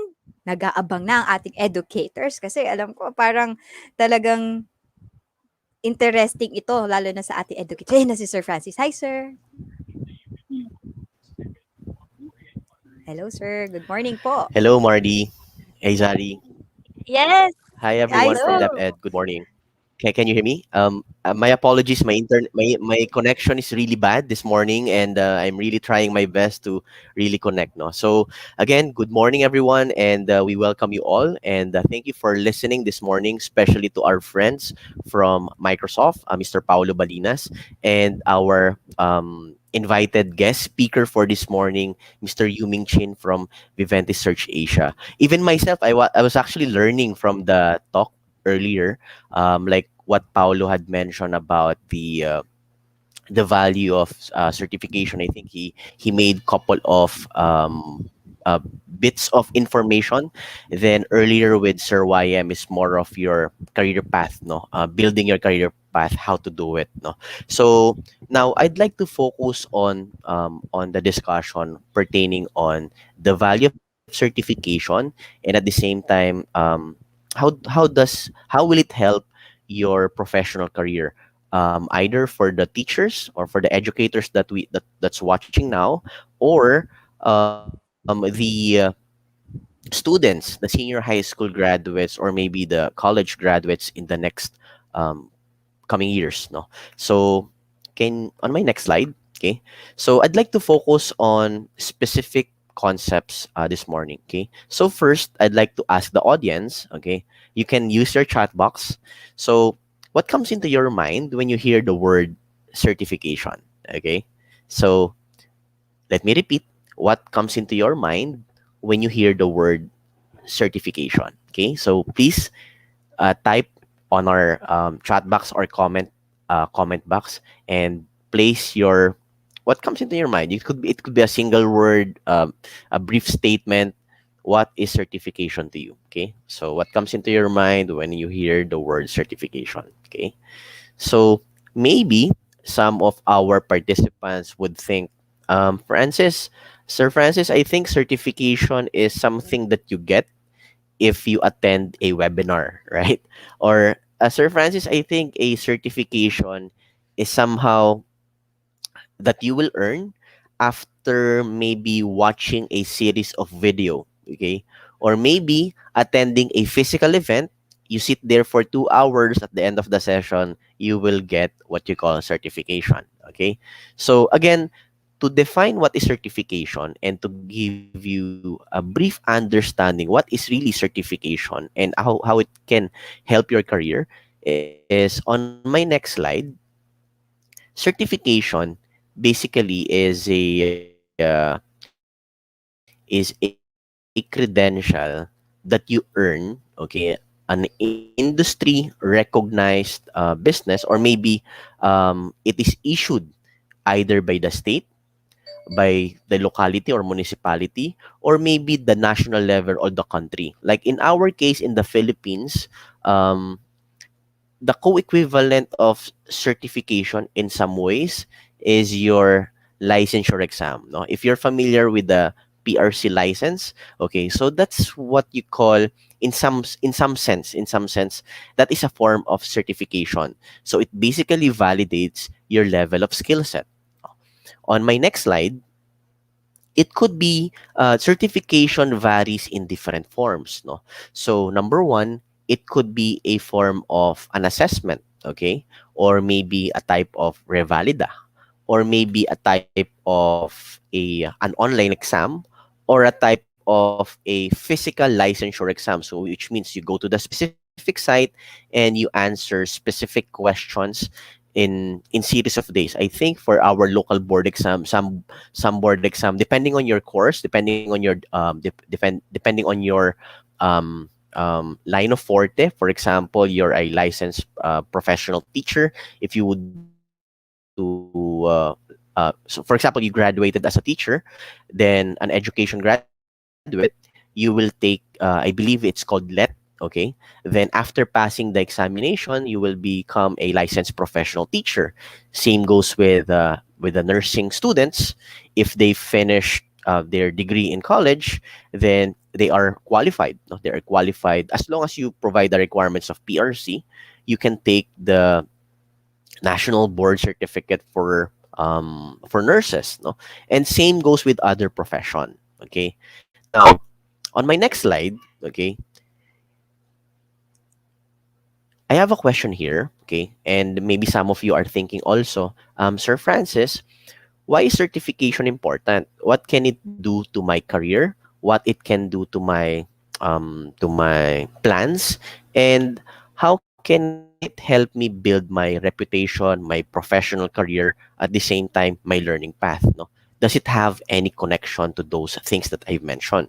So, on my next slide, why is certification important? Okay. So number one, acquiring an industry certification helps student, either the student or professional or even alumni, to gain that essential skills such as critical thinking, problem solving, and prioritizing information. Now, in other field of expertise, sometimes it helps professionals develop their competency and skill set primarily for in the field of IT, like for myself, my background right now is an IT professional. So I immerse myself in different learning content and different certification program that is aligned to what I'm looking for. For example, I wanted to be more of into analytics. So I'm watching and I'm trying to learn a lot of things via online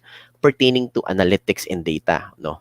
But when I started my career way back, I actually started my career back in Microsoft with the help of our friends from Viventis Search Asia.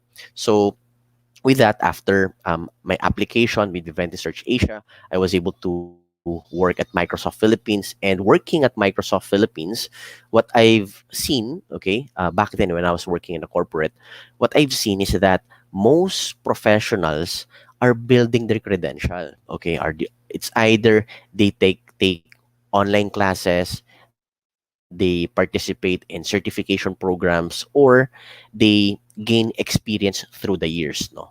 So, and based on my observation and based on what I've seen when it comes to the industry, okay, there are three main process that you need to understand.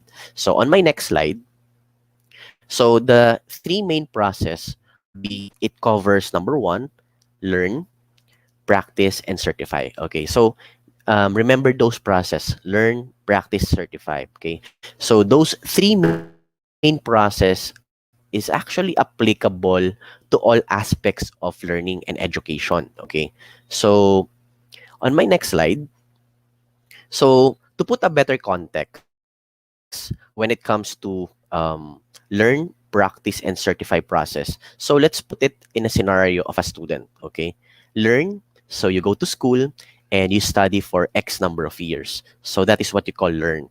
Then practice, so the part where the student practice the things that they've learned during their academic years is through work immersion, internship, or maybe OJT, on the job training. Okay.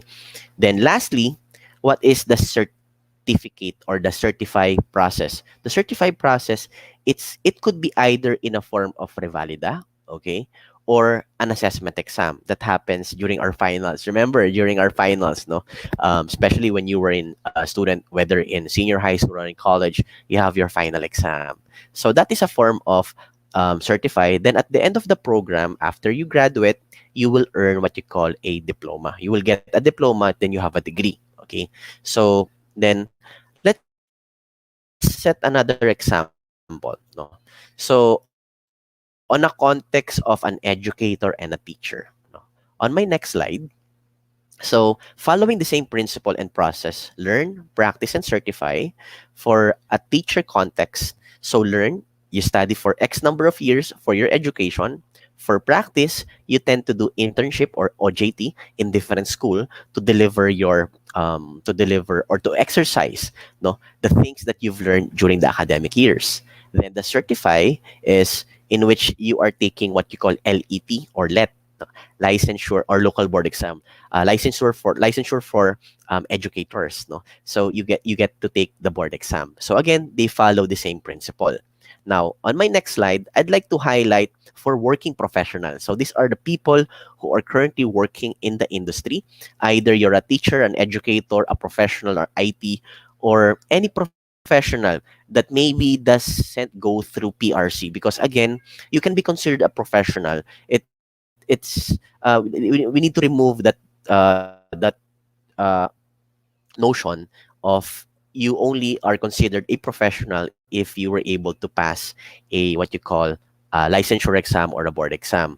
In reality, whether you're a board passer or not, no, because some courses in the Philippines they don't have any board exams. So for those professional that doesn't have any board exam, like from our end in the field of IT, we typically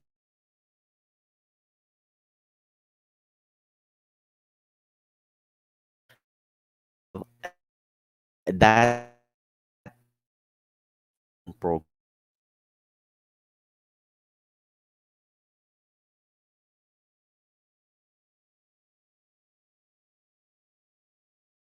So they follow the same principle. Learn. Typically, we enroll ourselves online, okay?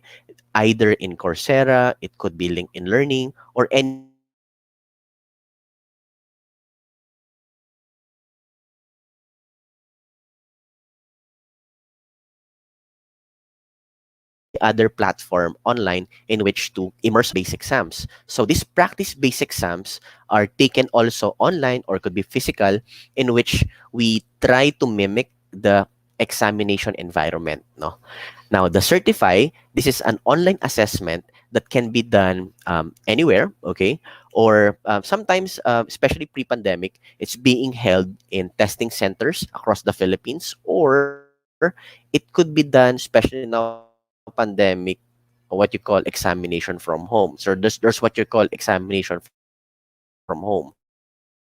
So in that scenario, so it's like doing a proctor online watching you while you take the examination to ensure that no cheating is happening at the same time. You are solely doing the examination alone. So no one is coaching you in the process. So that's why you have an online proctor. Okay.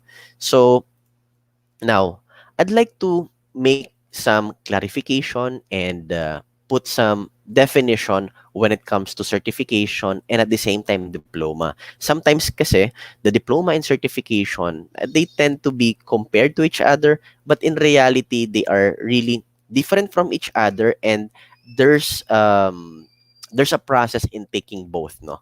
So on my next slide, okay, so you will see there diploma and certification. So on your right would be certification, on your left would be diploma. Okay. So what's the main difference? Diploma, you will get this through your academic years. So after finishing your academic years, whether in senior high school, basic education, or even in college, you will earn what you call diploma. Okay.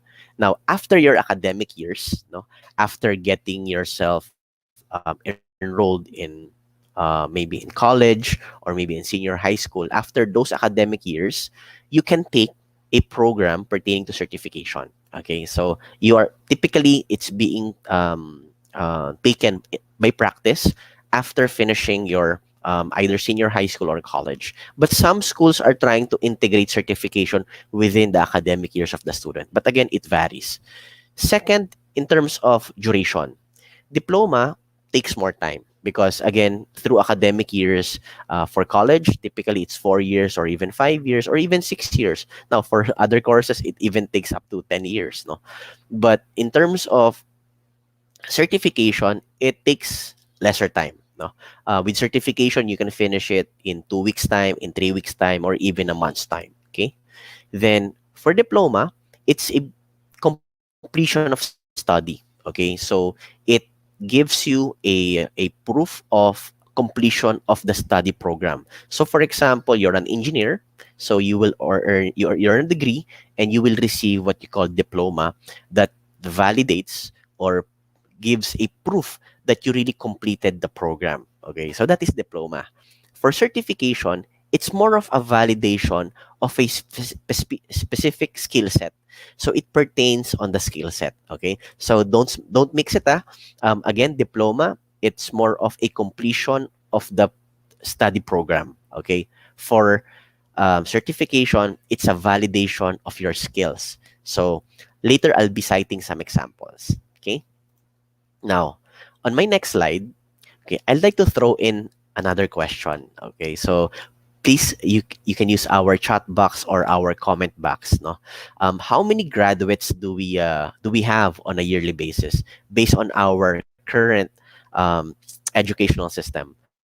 Both maybe senior high school or maybe including college. But typically, these are college and technical vocational courses. No, so maybe some of you are thinking we are producing maybe 100,000 graduates or maybe 200,000 graduates. Okay, so on my next slide, the number of graduates that we have on a yearly basis, but again, it varies, no? Especially now it's pandemic. We are having around between 1.2 to 1.3 million graduates every year. This is a primarily combination of college and at the same time technical vocational graduates. No? So now on my next slide, my question is, now if all grade 12 or even college graduate earns a diploma, okay, so the question is, what sets you apart? Okay, what sets you apart among the graduates? So imagine out of the 1 plus million, okay, what sets you apart?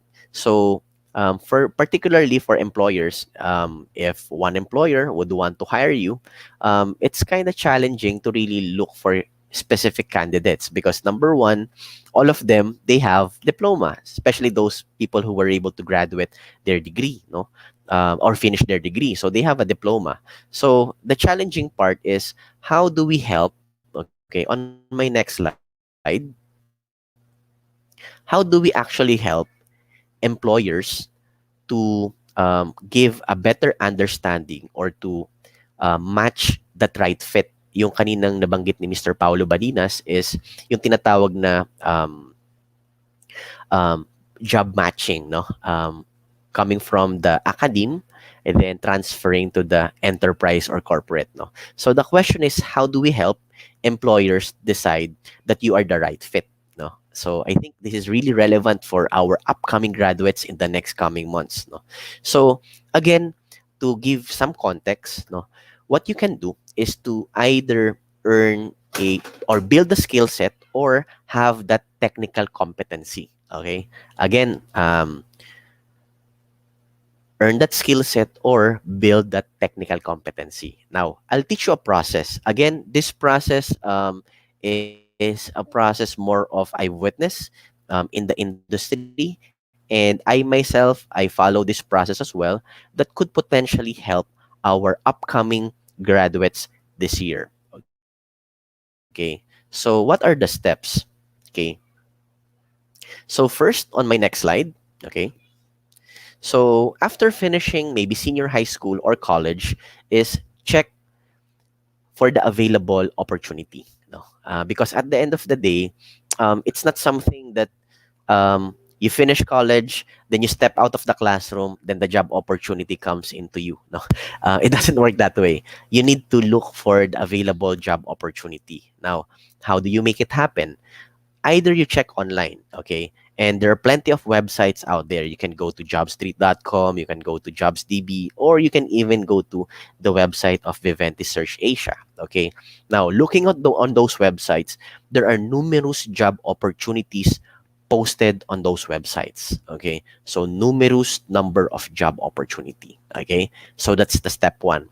You need to look for that job opportunity that you want to be with at the same time that is maybe the job role that you are dreaming of, no, possibly. Okay, so check for the possible job opportunity. Okay, step number 2, on my next slide, build the competency. Okay, build the competency. So earlier, check for the job opportunity. Step number 2, build the competency. Now, how do you build the competency? There are plenty of online websites that you can actually check. Some of them are paid, some of them are free. Okay, so you have LinkedIn Learning, that's one example. You also have Coursera, you also have Udemy, and with Microsoft, you can also check Microsoft Learn. Okay, so you can build your competency by checking this website and look for the available skill set that you would want to build. Okay, so you need to predefine and check the available skills that you would want to build in the next coming months and years. No, so check for this specific website. Again, there are numerous number of websites, but these are the recommended websites that I know of. And maybe you can search as well in different search engine, and you just type in learning content online. Okay, so you can type that keywords, and you can actually either sign up for free or sign up using your maybe personal credit card or maybe your parents credit card, no, if they will allow you. Okay, the third step is on my next slide would be show your ability. Okay, show your ability. So let me repeat. Number 1, check for the opportunity. Number 2, build competency. And number 3, show your ability. No, how do you show your ability? There are plenty of websites that you can work as a part-time. No? Why am I encouraging you to work as part-time? Even if you are a student, or even if you finished your degree in college, or maybe in your senior high school days, try to look for available websites to showcase your ability. Why? Because these are real life scenario in which you can showcase your skill set. Kasi earlier, it's more of building your skill set. Now, this time around, you need to show your skill set. So you can work part-time in different company for minor projects. Then that minor project can help build your credential. Okay, so you need to build your portfolio. Jobs today, it's not something that you try to apply for a company, then what's stated there is where you graduate. To be honest, where you graduate right now is not that important. What's important, I mean, it plays some factor. I'm not saying there's no sense in graduating like in good schools. What I'm saying is employers are looking into it, but that's just a smaller percentage. The biggest percentage is your portfolio. What can you do to my company? Okay, what can you offer to my company? So with your credential, for example, you have competency. I've seen in like in these websites, in for example in Upwork, same goes with People Per Hour and Fiverr.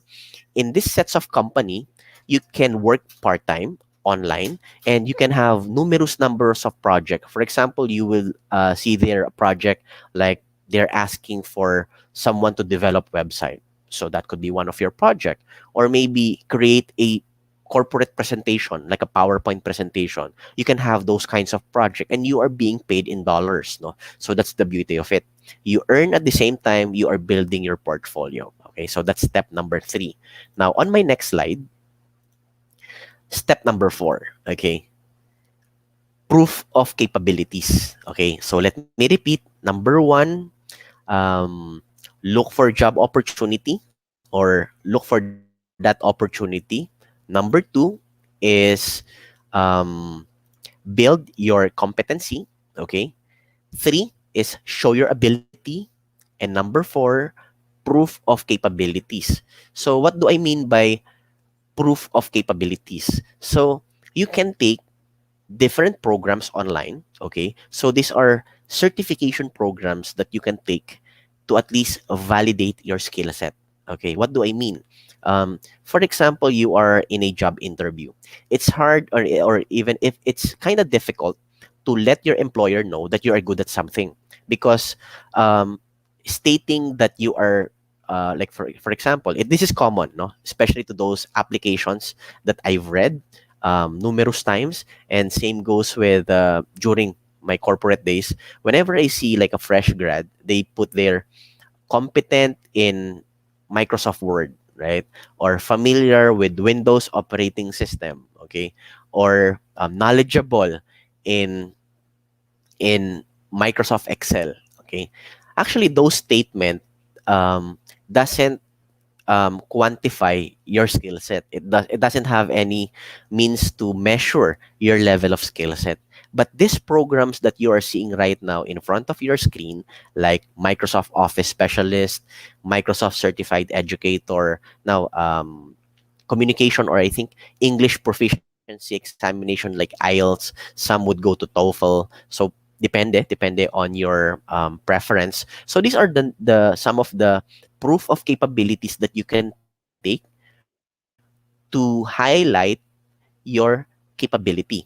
Because again, at the end of the day, you can always claim you're good at something, but at the end of the day, your employers would want to see where you are good at and what's the level of your competency. They need to understand what level, because in different programs, like for example, in the field of IT, there's a competency like level 100, level 200, level 300. And in some cases, those levels of competency can actually be connected to your salary grade.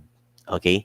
So there's actually a salary grade matching your competency. So that's how employers are looking into your credential. No? So it's not something that salary is being just like random. You just think of a salary, then randomly it falls onto your table. No, that's not the case. So salary is based on, number one, competency, at the same time experience and background. Okay, so it's a combination of different mix of expertise. But again, as mentioned, you need to build it. Okay. Now, on my next slide, okay, I'd like to showcase, because again, this is I'm a product of Microsoft certification programs. That's why I really advocate these kinds of program. But again, you can check other programs as well. Okay, so this is not something enclosed to Microsoft alone, but it's nice to check. Why? Okay, so number one, you can go to Microsoft Learn. So it's a free website, okay, that anyone can access, whether you're a professional, whether you're an educator. So you can check Microsoft Learn, okay, go to that portal. Then on my next slide, you can select different competencies that you would want to build. Okay, so for example, you're an IT teacher, okay, or maybe you're an IT professional, then you would want to build your competency on these types of skill set. So it is split into two. Okay, there's what you call a fundamental type of examination. So that's the basic. Typically, these are the level 900 exam. Then on the other side, there's what you call role-based certification programs. This is specific to your niche. For example, when we talk about cloud, that could be the fundamental certification.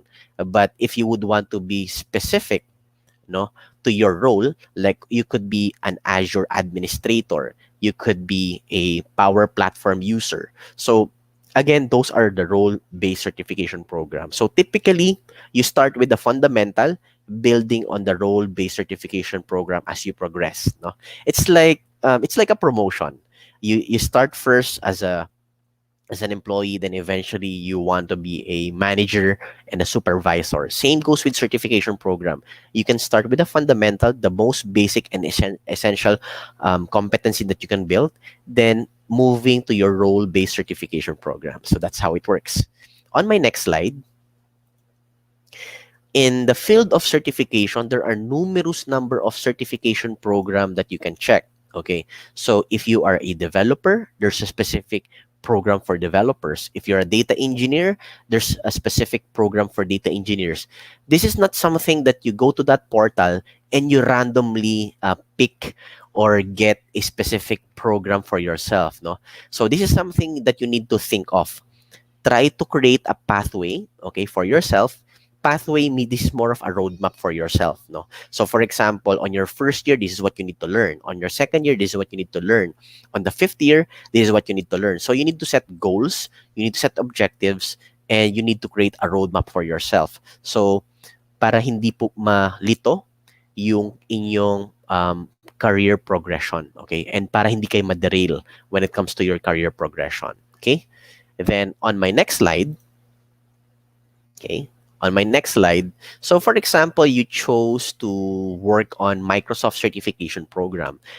There are actually different building blocks that you can take and consider if you would want to build your career, okay?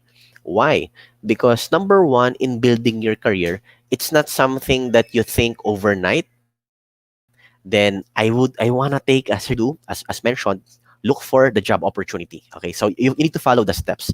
Look for that job opportunity. Once you were able to define the job opportunity that you wanna to be part of, number two is you need to build the competency. So you go to this kinds of website, build that competency. It could be Microsoft, it could be Coursera, or it could be LinkedIn Learning. So there are numerous number of sites out there that you can check.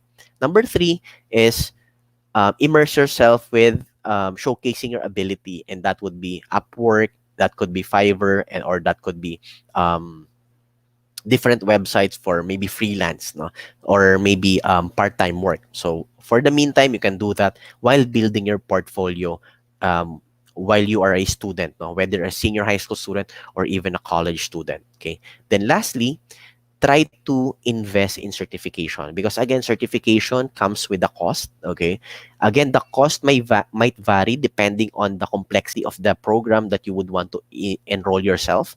Then upon taking that certification, once you've finished, you get a certificate. Then now you can apply to that company, and you already have built your credential. I'm not saying don't apply in any company if you don't have certification.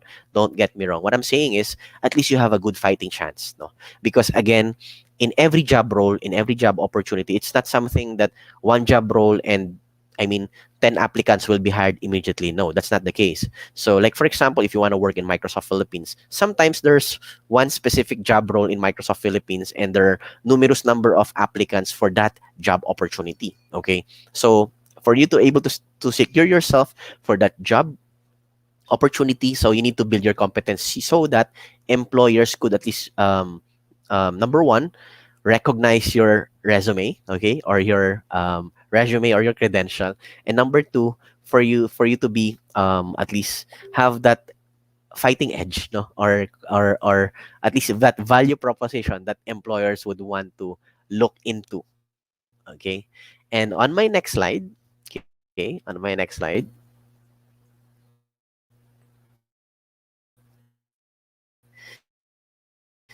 so showcasing here on my next slide is, so after taking maybe an examination pertaining to certification. So I have here a copy of a certificate. So this is more of a soft copy of your certificate if you were able to pass the examination. So here in your screen, you will see the Microsoft Office Specialist. So this could be you're good at Excel. Okay, you could be good at PowerPoint. You could be good at in Word, or you can have a different certification program as well, and you will earn what you call a certificate. Okay, so you need to invest in your credential. Okay, because again, investing in your credential, you can never go wrong, no, when it comes to your investment with your credential. Why?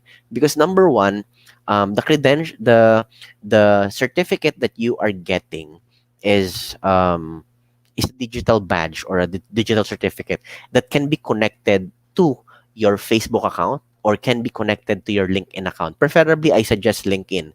Please create your LinkedIn account as early as now as a student, build your portfolio, and update your LinkedIn accounts, no?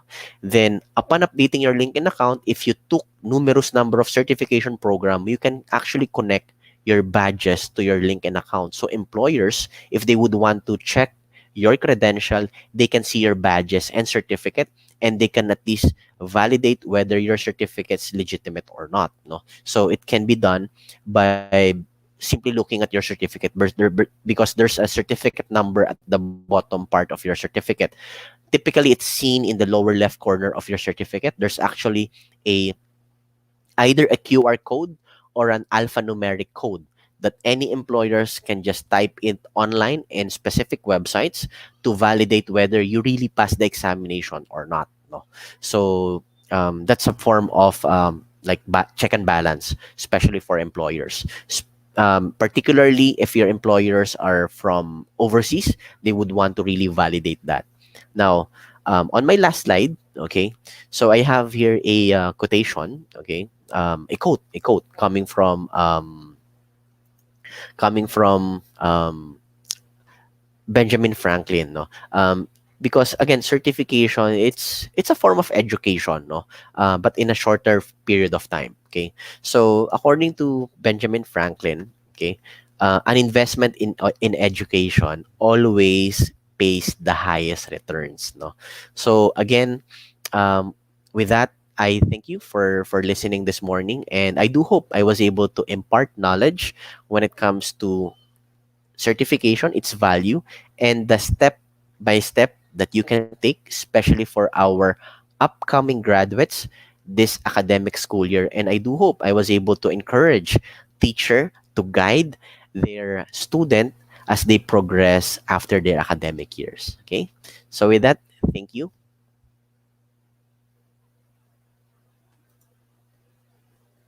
Ayan. Thank you very much, Sir Francis. Ang dami pong mga active comments po dito sa ating comment section. Yan. So, share ko lang din po. Sabi po nila na ating mga teachers, simula natin kay Teacher Jen, ang certification daw po serves as a proof of what you have learned or will, um, sorry, I lost it. Service of proof that you have learned or skilled you have improved. Followed by Teacher Lilian naman, certification is a credential given to show you have a specific skill. And then from Teacher Joseph Pines naman, certification is an official document that I need for my professional growth. Diba? Dami Correct, mga correct. Yeah. mga comments, sir. Thank you po for sharing us your expertise. At I'm pretty sure po, nalinawan sila kung ano pa talaga yung importance talaga ng certification, lalo na for the future career opportunities na nag-aabang sa ating mga younger generation na ating mga Correct, students. Tama ba, Teacher Jen? correct, correct. Tama. At sir, dahil dyan, may mga questions kaming nakuha from our educators na nanonood ngayon. So sabi dito, which specific certifications should educators take to develop fundamental technology skills, and how about professionals from different fields? Okay, okay. So if it's particular, again, to answer, no, I think the context here would be more of maybe a Microsoft certification, because that is what I'm familiar with, no. Maybe with other technologies you can refer to other programs, but for Microsoft alone, for educators, you can take what you call Microsoft Certified Educator. So it's a program to basically showcase more of the integration of your academic competencies, at the same time your pedagogy through the use of technology. So it's more of a combination of your approach using technology. So that's how it works, the certification for MCE. You can check other programs. There are numerous number of programs out there, but this is what I know on the line of Microsoft, because I'm more of having those kinds of program in place, because again, that's the business that we run on a daily basis, and at least we can walk you through about the process if you want to know more. Yeah. Alright. So how about naman, sir, so that is for the educators po na professional. How about naman daw Correct. po, which specific certification naman daw po should senior high school students take to develop naman fundamental technology skills? Baka may masuggest din kayo, Okay, sir. okay. There's a certification that I know that you can take. It's called IC3. IC3. C, and 3. Okay, it's a digital literacy certification program that you can take online. Okay, it's very popular among senior high school and junior high school IC3 program. Okay, there's also a certification for if you want to build your productivity skills. You can also take maybe Microsoft certification program like MOS, no, Microsoft Office Specialist. So this is more of a validation of your competency when it comes to use of spreadsheet like Excel, or maybe presentation skills like PowerPoint, or maybe Access like database. So those are the programs that you can take as a fresh grad student for coming from senior high school. So All right. Thank you so much, sir, for that. Ah, ngayon patuloy pa rin pong mga nagko-comment ang ating mga educators, sir. Ayan, so sabi pa dito ng isa, sabi ni Teacher Maria Lourdes, thank you daw. Thank you, sir, for the enlightenment of the importance of the certification to make ourselves more productive and competent in our chosen careers. 'Di ba, Teacher Mardy? Baka dyan, meron pang mga nagte-thank you kay sir. At saka kanina may nag-agree din sa quote na shinare okay, mo, sir. Sabi yeah, niya, I love the quote. Makes a lot of sense. By teacher Lalan Naval makes a Esquivel. lot of sense. Yeah, correct. And let me add this idea also, no, amongst our educators, and at the same time our fellow students who are maybe looking for maybe work in the IT industry. Okay, so in any event that you were able to finish a degree that is not connected to IT, you can still pursue your dream. No, there's no such thing as IT is intended for IT graduates alone. No? I myself, I didn't graduate in IT in the field of IT. My degree actually in college was nursing. You'll be surprised, no? I am Mm. actually a graduate of nursing. I finished my bachelor's degree in nursing. I took the board exam, passed the board exam, eventually worked as a psychiatric nurse. But eventually, I find myself really longing to be part of in an IT industry. So that is what I'm really aiming for. No, that's actually my dream to become an IT practitioner. That's really I felt like graduating as a nurse, it doesn't stop me. Okay, at least I finished my degree in college, but after that I took numerous number of programs, either physical examination or maybe online examination that I take in different testing centers across the Philippines, and I invested really in education. No, so having said that, if you invest really in education, you can never go wrong. No, you can never go wrong. And after that, I was able to work in a reputable IT company. Now, right now, I'm running also my own um, small IT company. No? So, having said, I think that could give us some enlightenment, especially to our sets of audience, to really inspire them na you are not limited to take a certification program because you are a nurse, or maybe you're a doctor, or maybe you're a physical therapist. No, so you also you just build that dream. Okay, um, align that opportunity towards your credential, and maybe somewhere out there companies will try to also consider your application if you would want to be part of their Yes, totoo company. yan. So Okay, personally, ako din gano'n, sir, graduate din ako ng food and service, 'di ba? And then I took some certification right, din in right, MOS. right. Now I'm a Microsoft certified trainer. So if it happens to me, if Yes, it correct. happens to us, it can happen with you po. Maybe different situation or different circumstance, pero it is possible po. Through certification, maraming opportunity pa ang ma-offer sa atin yan. Even we already earned our bachelor's degree. Ayan, so Sir Francis, thank you very much. Sabi nga po ng ating mga teachers dito sa ating comment section, thank you Sir Francis for imparting us this informative talk. Sinasabi din po ni Teacher Jojo at Teacher Baimona, Thank you daw po talaga. At sabi naman ni Teacher Maria, nakaka-inspired naman ang life journey po ninyo, sir. Love it. Ayan, naka-inspire kayo, sir. Aside from the certification information that you have just shared with us. Thank you very much, Sir Francis, and we'll have you later again. Thank you po for your expert sharing. Thank you. All right. Teacher Marty, shall we proceed and move forward for our next speaker? Yes, dahil nga sobra yung pagka-emphasize nung learn, unlearn, relearn para sa ating multi-year lifelong learning, tawagin na natin ang ating last speaker. She is already a familiar face. Nagbabalik po ang isa sa mga master trainer and academic specialist ng Audentes Technologies. She is a licensed professional teacher and her experiences include the Singapore Learning System, progressive curriculum, the Montessori method, and special education and communicative approach. Let's call Teacher Debbie to show us this week's Microsoft Digitools.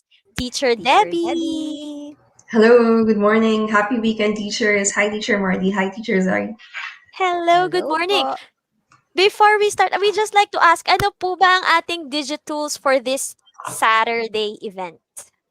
Right, so for our Microsoft DigiTools for today, I will demonstrate some of the best practices, not all given the time. So squeeze in lang natin, but I will demonstrate MS Teams, Outlook, and PowerPoint that can help in any field of profession. Of course, in alignment with our talk about bridging the careers of today towards tomorrow. Ay, gusto ko yan dahil talagang very useful yung mga tools na yan, lalong-lalo na ngayon sa ating situation. So, as Right. early as now, dapat na talaga nating i-continue ang pag-educate kung paano gamitin si Microsoft Teams, Outlook, and ano nga ulit yung isa, Teacher Debbie? PowerPoint. And PowerPoint. Okay, Teacher Debbie, take it away. Okay, thank you, Teacher Marty. Thank you, Teacher Zari. I'll be sharing my screen now. Please let me know if you can also see it in your end.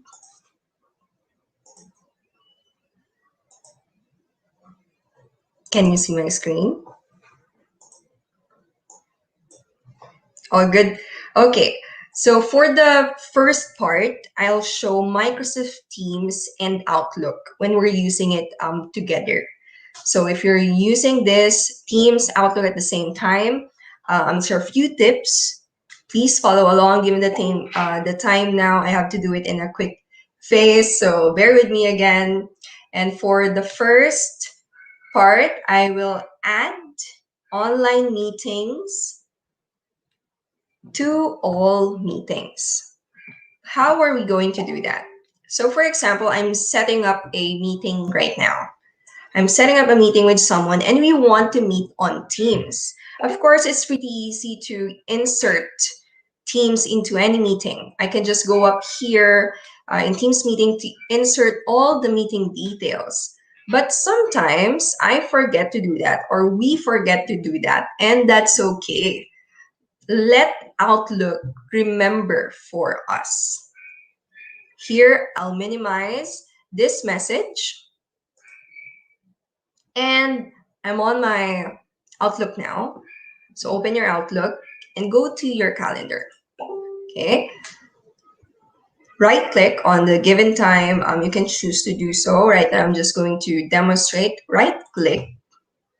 Click on calendar options.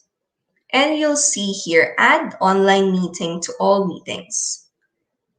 Click on it. Click OK. And now that it has been settled within calendar options, let's create a new meeting. Okay. All right. So here you go. If you look at this, it automatically includes Teams meeting information. So we don't have to remember anymore. Lalo na pag masyado tayong busy and sunod-sunod yung projects or meetings natin in line for the day or for the month, then it's gonna be hard when somebody asks, where's the meeting details? When somebody pings you, nasa na. So when you do this, it automatically includes Teams meeting information and you don't have to worry about it. So where do you go? Again, calendar options and then click add all meetings. All right, so that's it for the first Teams and Outlook demonstration. Second, what else can we do? Let me close this now. Okay, you can drag and drop content from Outlook into Microsoft Teams. Let's have this example. Okay, so here I have an email from my colleague. Okay, let's see.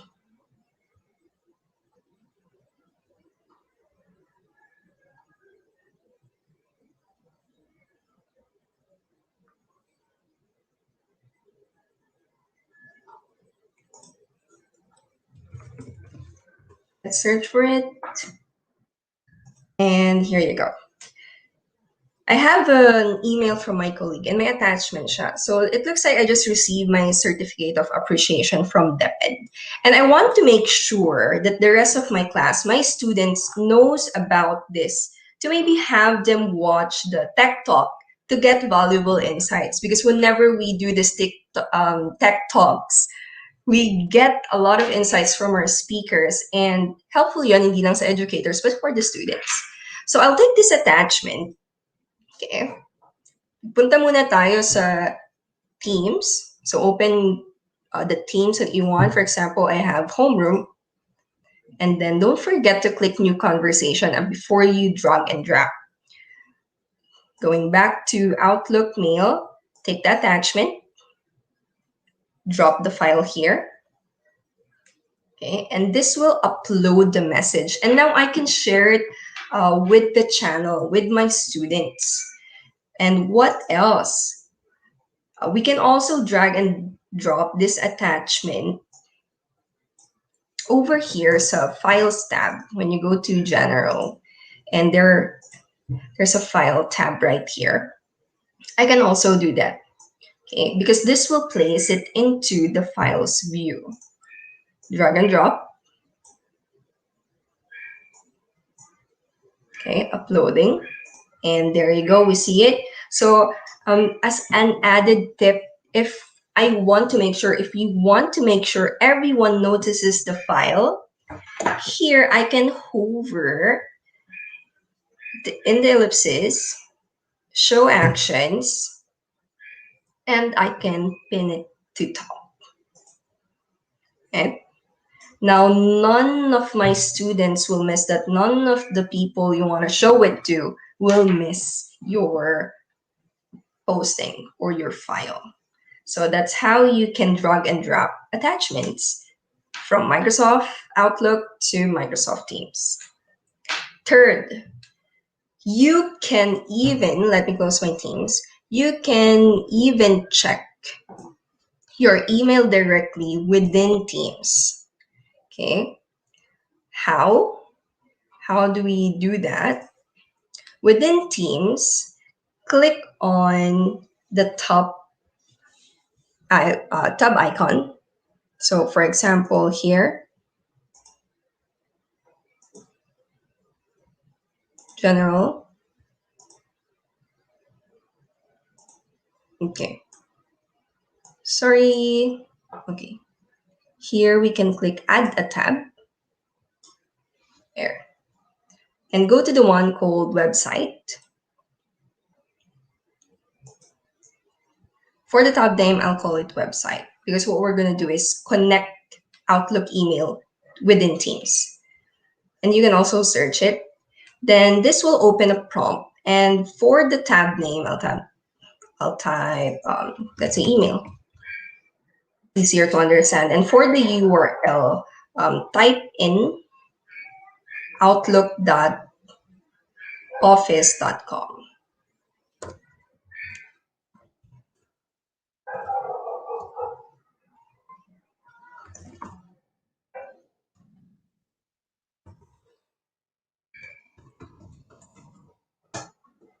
Okay.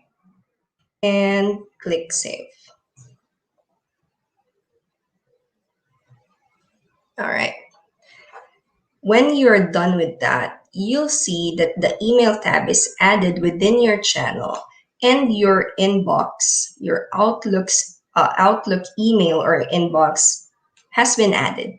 So whenever you're here on Teams, it will open up your inbox directly within Teams and making email more accessible because you really don't have to go to Outlook separately. Andito na siya. So keep in mind then that when anyone on your team comes in and clicks on email tab, this will bring them to their inbox, to their own inbox, okay? So that's it for a quick helpful features of Outlook and Teams when using it together. Let's move to the next part of this demo. We have here PowerPoint.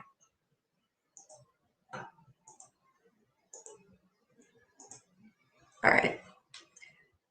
First, in this Microsoft PowerPoint demo, how do we improve slide design? Sometimes we really don't know what to put or how to design it, and it takes up so much time again. It's time consuming to think, especially if you're not really that creative, and that's okay. Not all of us are. So to design slides, click Home on top of the ribbon, and then over to the far right, you see Design Ideas. So click Design Ideas. Let's wait for it to load. And you'll see a whole bunch of designs here that you can choose from. So no worries, these are constantly evolving and getting better. So now I'll click on, okay, let's click on the first one to see how it works. So here it formats my slide in a much more aesthetically pleasing way. You can also use this. It's really neat, right? It's really neat when you see it like that. It's really neat, and I don't know if you noticed, but here in my text, it says society, community, and empowerment. Right? Going back to design ideas, when you see it in a very smart way, design ideas help to identify what type of content should show up. So that's how design ideas help you create better slides. It matches kung ano yung nandun sa text, right? Second, we can record our screen or desktop using PowerPoint. Again, we can record our screen or desktop directly using PowerPoint. So to record our screen, go up to the top ribbon and all the way over to the right side under the insert ribbon, you'll see media. Choose screen recording. Okay. When you select that, it will drop me on my desktop. And I could select the area. I could select the area or the entire screen, which one I would like to record. So I'll just simply click on the entire screen, and then you see this record button. So just click on record. Then it shows me the shortcut key that I could press Windows logo Shift and Q to stop the recording. But if you don't want to do that, you could always hover around here up above to stop the recording, like this. Okay. And now that I'm done recording, you see here in my PowerPoint slide that it has been, my screen recording is inserted immediately here in my Microsoft PowerPoint. And I'm not just limited, we're not just limited to using screen recording within PowerPoint. I could right click on it and go to Save Media As. Then I could save this screen right here. I could save the screen recording as an MP4 if I want to use it somewhere. or elsewhere. So pretty awesome functionality built directly into PowerPoint. Okay, moving on, we have merging shapes or merge shapes. So after selecting multiple shapes, how do we do it now? Like, how do we merge? On this slide, I have two different shapes, circle and square. I'm going to pull my square and I'm going to position it just right over here over my circle. And next I'm going to select both shapes. Again, select both shapes. I see the shape format option on my ribbon. Click. Let's click into that now. And we see there are many different ways that we can merge shapes. Go right here, merge shapes. There's a drop down. And I'll quickly explain each of it. So we can do a union. We can do a union like here, where I bring them together into one shape. And then I can combine, where it leaves out the intersecting portion. Next, fragment, where it creates three separate shapes. Next, intersect, where it just keeps the intersecting portion. Last one is to subtract the second shape from the first one. To see how this works, I'm going to go with fragment. Okay. All right. So in fragment, I have three different shapes. I'm going to remove this portion right here and delete that. Okay. And I'm going to pull out this portion of my circle. So this is a neat technique. In the presentation that I have this pie that maybe represents all of our sales, or it doesn't have to be sales. If I just want, or you just want to point out this portion of the circle, then you can emphasize this in your presentation. Okay, so you can use that as a technique. This is just like one technique. You can do much more when it comes to merging shapes. So that's useful too. Next is we have for the fourth Microsoft PowerPoint feature. Did you know that Microsoft PowerPoint already has a bunch of stock images? Minsan, naghahanap pa tayo like other websites with poor resolution, meron pang watermarks, and you don't need to worry about that, because here you can insert stock images. Go to insert, click pictures, and within pictures there's an option for stock images. Click, and here you can now search for images, icons, cut out people, stickers. You can also insert videos and illustrations with high resolution. Okay, so I'll go over and insert this.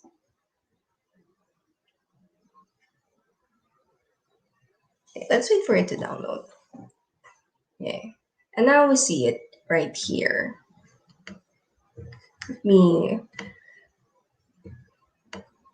There you go. So we have this high resolution photo that is inserted onto my slide directly from PowerPoint. Okay, what else? Fifth, selecting an image and removing the photo background. So how do we do that? So here I have a beautiful picture of a hot air balloon, and I want to remove the background.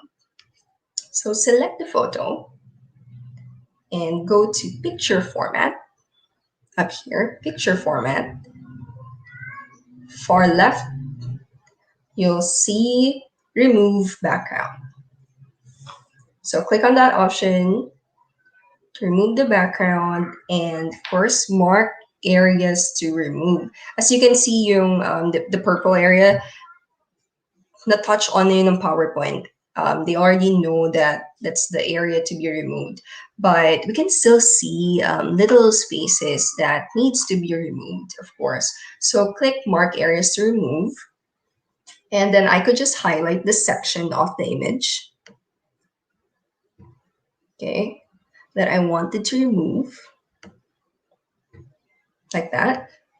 And this now, when you're done, don't forget to keep changes. And this now does its best job at removing all the background. So if it's just basic tweaks, no need to go to Photoshop. Again, a basic tweaks, right? Sixth, we have under the shape format, this is called aligning objects together.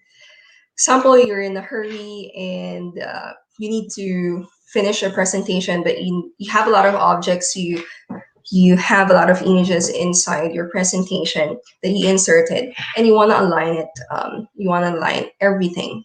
So first off, highlight all the shapes. Okay. Now that we have highlighted all of the shapes, click on Shape Format again here on top. And on the right side, we have the option to align. And right side, option to align. So first, click Top Align. Top Align or Align Top first. Align Top. Okay, there. Now I see all the items are top aligned, and next click on Align again. And we want to distribute horizontally to remove these big gaps. So please click Distribute Horizontally. Again, there's many options here that you can choose from depending how you want to align the objects. But right now, I want to remove the gaps, the big gaps, and distribute horizontally. All right. There you go, all top aligned, and the spacing between each item is now identical. It looks very nice, and we saved up time. Okay. So that's it for this. Again, some of the best practices. Okay. What else? A quick tip to finish. We're now in presentation mode. I clicked on presentation mode, right?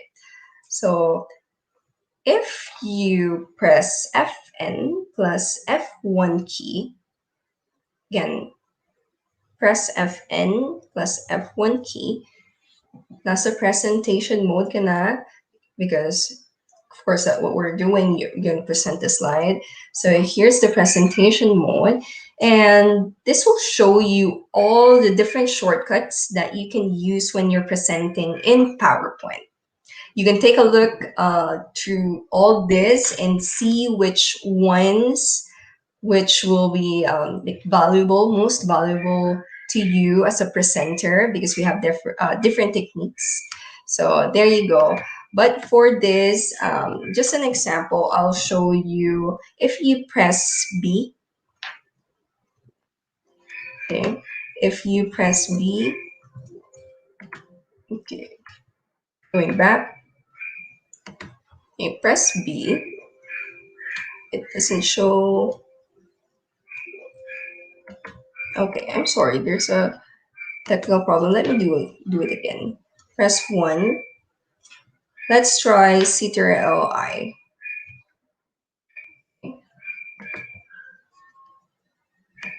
Okay. All right.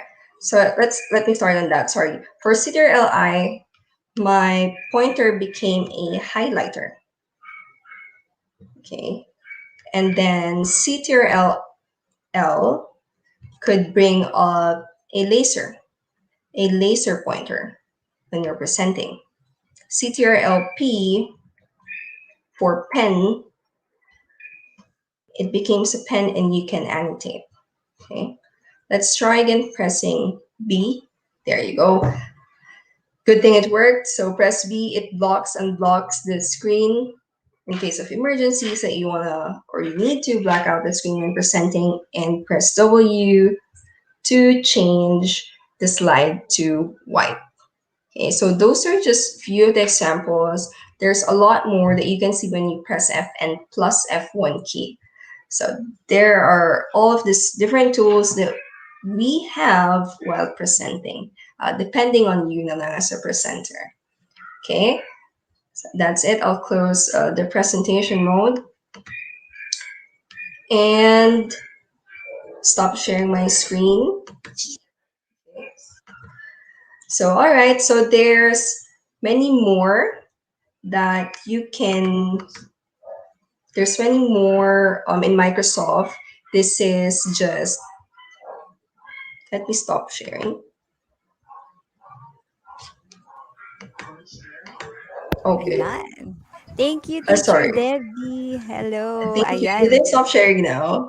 Okay, not Yes, yet. yes, Yes? tapos na. Okay, good. Yeah. Sorry. Thank you. Ayan. So, habang nagde-demo ka, Teacher Debbie, napuno yung comment section natin. Ayan, sabi dito ng mga teachers natin. Unahin ko na si Teacher Nerissa. Sabi niya, amazing. Super useful po sa COT. Tapos sabi naman ni Teacher Enrico Esplana, sabi niya may pang LAC session na daw siya. Ayan.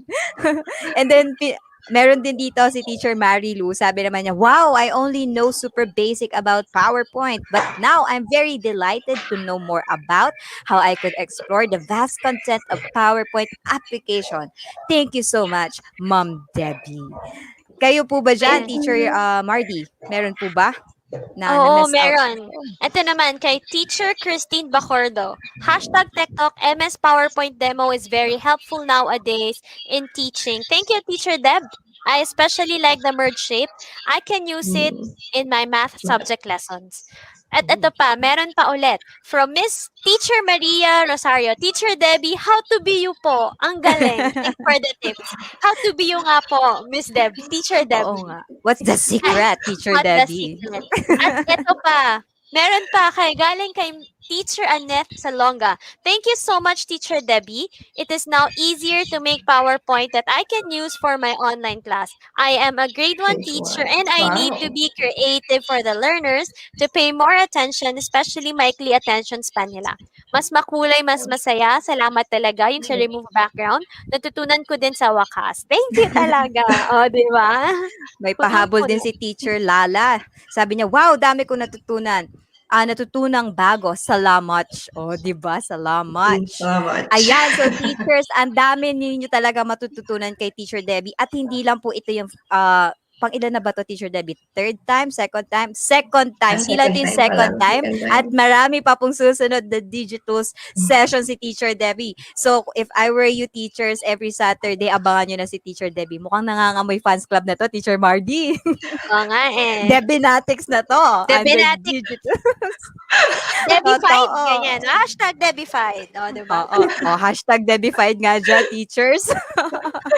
Ayun, ang dami pa mga nagpapahabol na comments dito. Ang sabi nila, simulan ko na ulit kay Teacher Ate Ana.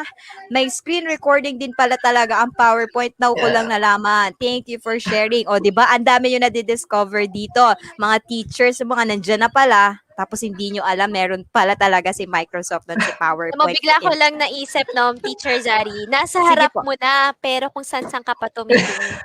Oo, diba? PowerPoint na eh. Tapos Buti naghanap ka ka pa sa iba. Ayan. Now you know, teachers, di ba? O, tapos sabi pa dito ni Teacher Francie. Ayan, may nag-debified na. Thank you, Teacher Bernadette. Thank you, Teacher May fanatics na tayo. Tapos, ayan na. Teacher Francie, sabi niya, ganun po pala, nagkakaroon ng laser, highlighter, at pen sa PowerPoint. Diba? Surprising. Amazing. Very useful in our online class reporting. It really is. Pre-service teacher here from PSU Pangasinan. O, meron ka ng fans club sa Pangasinan, Teacher Debbie. Hashtag Debified. Teacher Debbie, pwede ka na daw Miss Universe 2021. 1 year in the making. Oh my God. Umabot na tayo sa Miss Universe levels. Diba? Wow. Out of this world ka na din, Teacher Debbie. First time na magkakaroon ng Microsoft trainer sa outer space. Sa buong universe. Ayan. So, ang dami pa dito. Teka lang. Isa-isa lang, teachers. Mahina ka laban. Pero Teacher Zari, dahil 'di ba nakinig sila din sa mga itinuro ni Teacher Debbie, meron silang makukuhang Oo nga pala. Muntik ko na makalimutan. O, di ba? Sobrang na-excite ako sa mga Debinatics natin eh. At dahil nga dyan, gaya nga na napasimulan na ni Teacher Mardy. Teachers, ayan, since nakinig kayo, again, I would like to say thank you, Miss Debbie. At sa muli, it was our pleasure to hear all the sharing of all our speakers have shared with us. Now, in addition, alam ko po last week, Teacher Mardy, Teacher Debbie, last week, parang may nag-mention ito sa ating, at may naghanap dito sa ating comment section eh. So, since we hear you, we are providing you MIE certificates for all of you who are watching this session. Kahit kayo po, mga nanonood sa ating recording, pwede po kayong makapag-redeem ng ating MIE certificate or yung tinatawag nating Microsoft Innovative Educator Certificate just using the redemption code na ibibigay namin sa inyo, which will be shared in a bit. Here we go. So, ang MIE code na nagagamitin po ninyo to redeem your MIE certificate is this one. T-FHF 5A6821. Teachers, it's all in caps lock. So, don't forget that. Jot down nyo na yan, teachers. Sulatin nyo na yan. And if ever you are asking, paano po namin to mariredeem? Paano po namin makukuha, ma-generate yung certificate natin? You can scan this QR code that you are seeing in your screen para makita nyo po yung proseso on how to redeem your certificate if you are not that familiar yet. Because I believe some of you already have your MIE certificate and you're already familiar on how to do it. So, para dun sa mga hindi at hindi pa makapag-scan ng QR code natin, bigyan ko lang kayo ng quick walkthrough, no? So, for our MIE certificate, once you get this redemption code, you can just go to www.education.microsoft.com. Ayan, kung meron na kayong account doon sa website na iyon, you can just sign in. Kung wala naman, napakadali. Just create your own new account for Microsoft Education Center. And then once you are signed in, hanapin nyo lang po yung parang profile picture dyan. Tapos hanapin nyo po yung redeem code na tab. And then once you click that, just enter the MIE code. Then from there po, it will walk you through na on how to redeem your certificate and generate your certificate. And through the process din po and through this QR code, makikita nyo rin po dyan yung mga link na makakapagturo sa inyo or makaka-help sa inyo kung paano ayusin naman if ever nagkaroon ng misspelling sa certificate nyo o kaya hindi nag-reflect ng tama yung pangalan sa mga certificate ninyo. Okay, teachers, I hope that helps. And kung hindi pa kayo makapag-scan ng QR code ngayon, screenshot nyo lang, then scan nyo later, pwede naman. Or balikan nyo po ang ating recording later on. Ayan, Teacher Mardy, Teacher Debbie. So that's how you can get your MIE codes sa ating, for our session for today. Next week, malay nyo, balik po kayo. Bibigyan po namin kayo ulit ng MIE code. Yan, dahil sa mga sumusuporta sa amin every Saturday, syempre, you deserve a certificate too. Am I correct, Teacher Mardy? Oo naman, Teacher Zari. So, lalong-lalo na ngayon, open na yung MIEE, 'di ba, na application. So, malay nyo, kakakuha nyo ng MIE codes dito, pero meron na kayong credits para makapag-apply. Kasi 'di ba isa yan sa mga kailangan na requirement na meron kayong at least 3 hours na training na nakakuha kayo ng MIE code. And then, may mga iba pa naman na requirements. So, ito na, may isa na kayong makukuha, machi-check sa list if ever maging interested kayo para magkaroon ng MIEE. Diba, Teacher Zai? Yan, totoo yan, Teacher Mardy. And And teachers, iba pa po ito sa mga certificates na magigain ninyo after the TechTalks series. Meron pa po kayo mga certificate na ma-receive later on, which will be explained and reminded by our DepEd representative later on. Okay, so Teacher Mardy, so to award our certificates again for our beloved speakers for today. First, we would like to invite po ulit ang ating mga speakers. Teacher Debbie is here. Sir Francis, we invite you again to be with us so we can award you your certificate. And of course, speaking of awarding po, may we call on also Teacher Madge to award our certificates po for our speakers for this session. Ayan.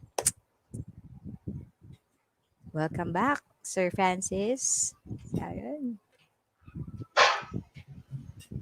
Yes, hello. Good morning again, beautiful ladies. Sa ating sobrang interactive, engaging, at awesome host natin for today's Tech Talks. And again, we would like to extend our appreciation sa inyong na-share this morning sa ating Sir Francis Hernandez, laging nandyan na nakasupport sa mga programa ng DepEd EdTech Unit, at sa ating another speaker, si Miss Devi, na naku, may fans club na ngayon. Congratulations po. Alam kong marami kang na-inspire na teachers kasi very practical ang inyong mga na-share na magagamit ng ating mga teachers. And with that, as a way to express our appreciation po by this token, the certificate, I will award this po sa ating minamahal na mga resource speakers. So let me read the citation. Republika ng Pilipinas, Department of Education, Information and Communications Technology Services, DepEd Complex, Meralco Avenue, Pasig City, award this certificate of appreciation. This certificate is presented to Mr. Francis Hernandez, co-owner of Dentes Technologies Incorporated, for sharing his valuable knowledge as guest speaker during the Tech Talks for All Days, Bridging the Careers of Today Towards Tomorrow webinar conducted by the ICTS Educational Technology Unit on the 15th of May 2021. Given this 15th day of May 2021 in DepEd Central Office, Meralco Avenue, Pasig City, Philippines, with our OUA memo number 00-0421-0136, signed by our head of the ICTS-EdTech Unit, Mr. Mark Anthony CC, our Director for ICTS, Mr. Abram Y.C. Abanil, and our Undersecretary for Administration, Mr. Alain Del B. Pasqua. Congratulations, Sir Francis. Thank you so much. And same citation goes to our master trainer from Odentes Technologies Incorporated, Miss Debbie Kalingacion. Tama po ba yung pronunciation ko? Or may mali po? Okay lang, sir. Kalingacion. Okay lang po yun. Ayan. Ayan, so pasensya lang. Yes. Take two tayo, sabi ni Direk. So this, we would like to again to award the certificate of appreciation to Miss Debbie Kalingacion, our master trainer from Odentes Technologies Incorporated, for sharing her valuable knowledge as guest speaker during our Tech Talks for All Days, Bridging the Careers of Today Towards Tomorrow webinar conducted by the ICTS-EdTech Unit on the 15th of May 2021. Given this 15th day of May 2021 in DepEd Central Office, Meralco Avenue, Pasig City, Philippines, with OUA memo number 00-0421-0136, signed by our head of the EdTech Unit, Mr. Mark Anthony CC, our Director for the ICTS, Mr. Abram Y.C. Abanil, and our Undersecretary for Administration, Mr. Alain Del B. Pasqua. So congratulations po, Miss Debbie, Sir Francis, and we look forward po na makasama namin po kayo sa mga susunod pa nating webinars. And thank you so much. I know how very appreciative ang ating mga teachers po, ang ating mga learners na nakinig at nanood sa ating Tech Talks this morning. At very other than timely, relevant sa kanila inyong na-share, ay talagang gaganahan silang umattend ng ating mga webinars, other than the certification, the introspection nga na ganito pala kapag may certification, ganito pala ang pwede mangyari at itong mga na-share ni Ms. Debbie ay talagang may apply ito agad-agad. So with that, maraming salamat po Ms. Debbie and Sir Francis.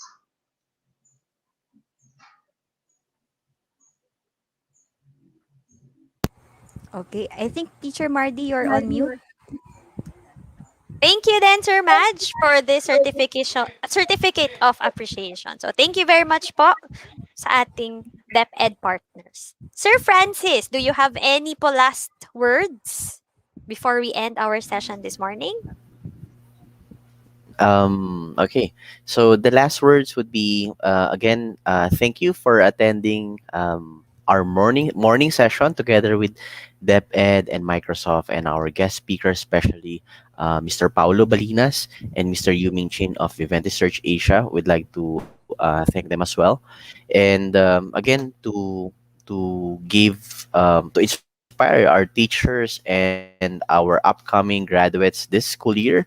So take time to invest in education. Okay, that's number one. Number two is if you also have like extra like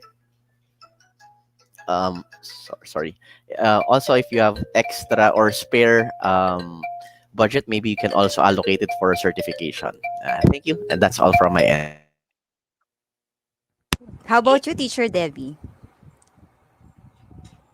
Happy weekend! Yun na yun. Yes, Yun na yun. let's rest. For Ayun. DJ tools, yes, there's a lot more, but you can go ahead and explore the tools on your own time po. And I hope you enjoyed Microsoft DJ tools for today. Thank you. Ayan. So again, maraming salamat sa ating mga speakers, at I would like to say thank you also para sa co-host ko, 'di ba? Ang dami natin napagdaanan ngayong araw, Teacher Mardy. At ang dami nagpapasalamat din ng mga viewers natin na ang dami nilang natutunan, enlightenments, inspiration, mga skills na nakuha nila ngayong araw. So, Teacher Mardy, I would like to invite them again for our next week's session naman. So, teachers, educators, whoever you are watching to us right now, iniimbitahan po namin kayo, hindi pa po ito ang huling pagkakataon na pwede kayong matuto. Alright? So, meron pa rin po kaming session next week. So, we hope to see you there again. And we hope na makasama namin kayo ulit sa pakikinig sa aming bagong set of our speakers. Diba, Teacher Mardy? Tama. So, next week po ulit, magkita-kita tayo 9 o'clock. At huwag niyo rin pong kakalimutan yung ating afternoon session, yung MIA Tech Talks, para po naman sa inyong 1 p.m. session ngayong araw na tong Saturday. Tuloy-tuloy lang po talaga ang pagkuha ng bagong mga impormasyon, Kaalaman. mga Yan, bagong oo. kaalaman. Sabi nga kanina, wag po natin kakalimutan. Learn, unlearn, and relearn. Yun talaga dapat ang ginagawa nating mga educators tayo para maging change agent tayo. Dahil hindi tayo pwedeng magpahuli sa mga makabagong changes, sa mga evolution, lalong-lalo na sa technology. So, dapat talagang bilang mga guro, isa tayo sa mga nangunguna, frontliners, para Totoo sa yan. ikauunlad ng edukasyon ng mga batang itinuturuan natin. Yes. Maraming salamat! Maraming salamat po sa lahat. See you next week! See you!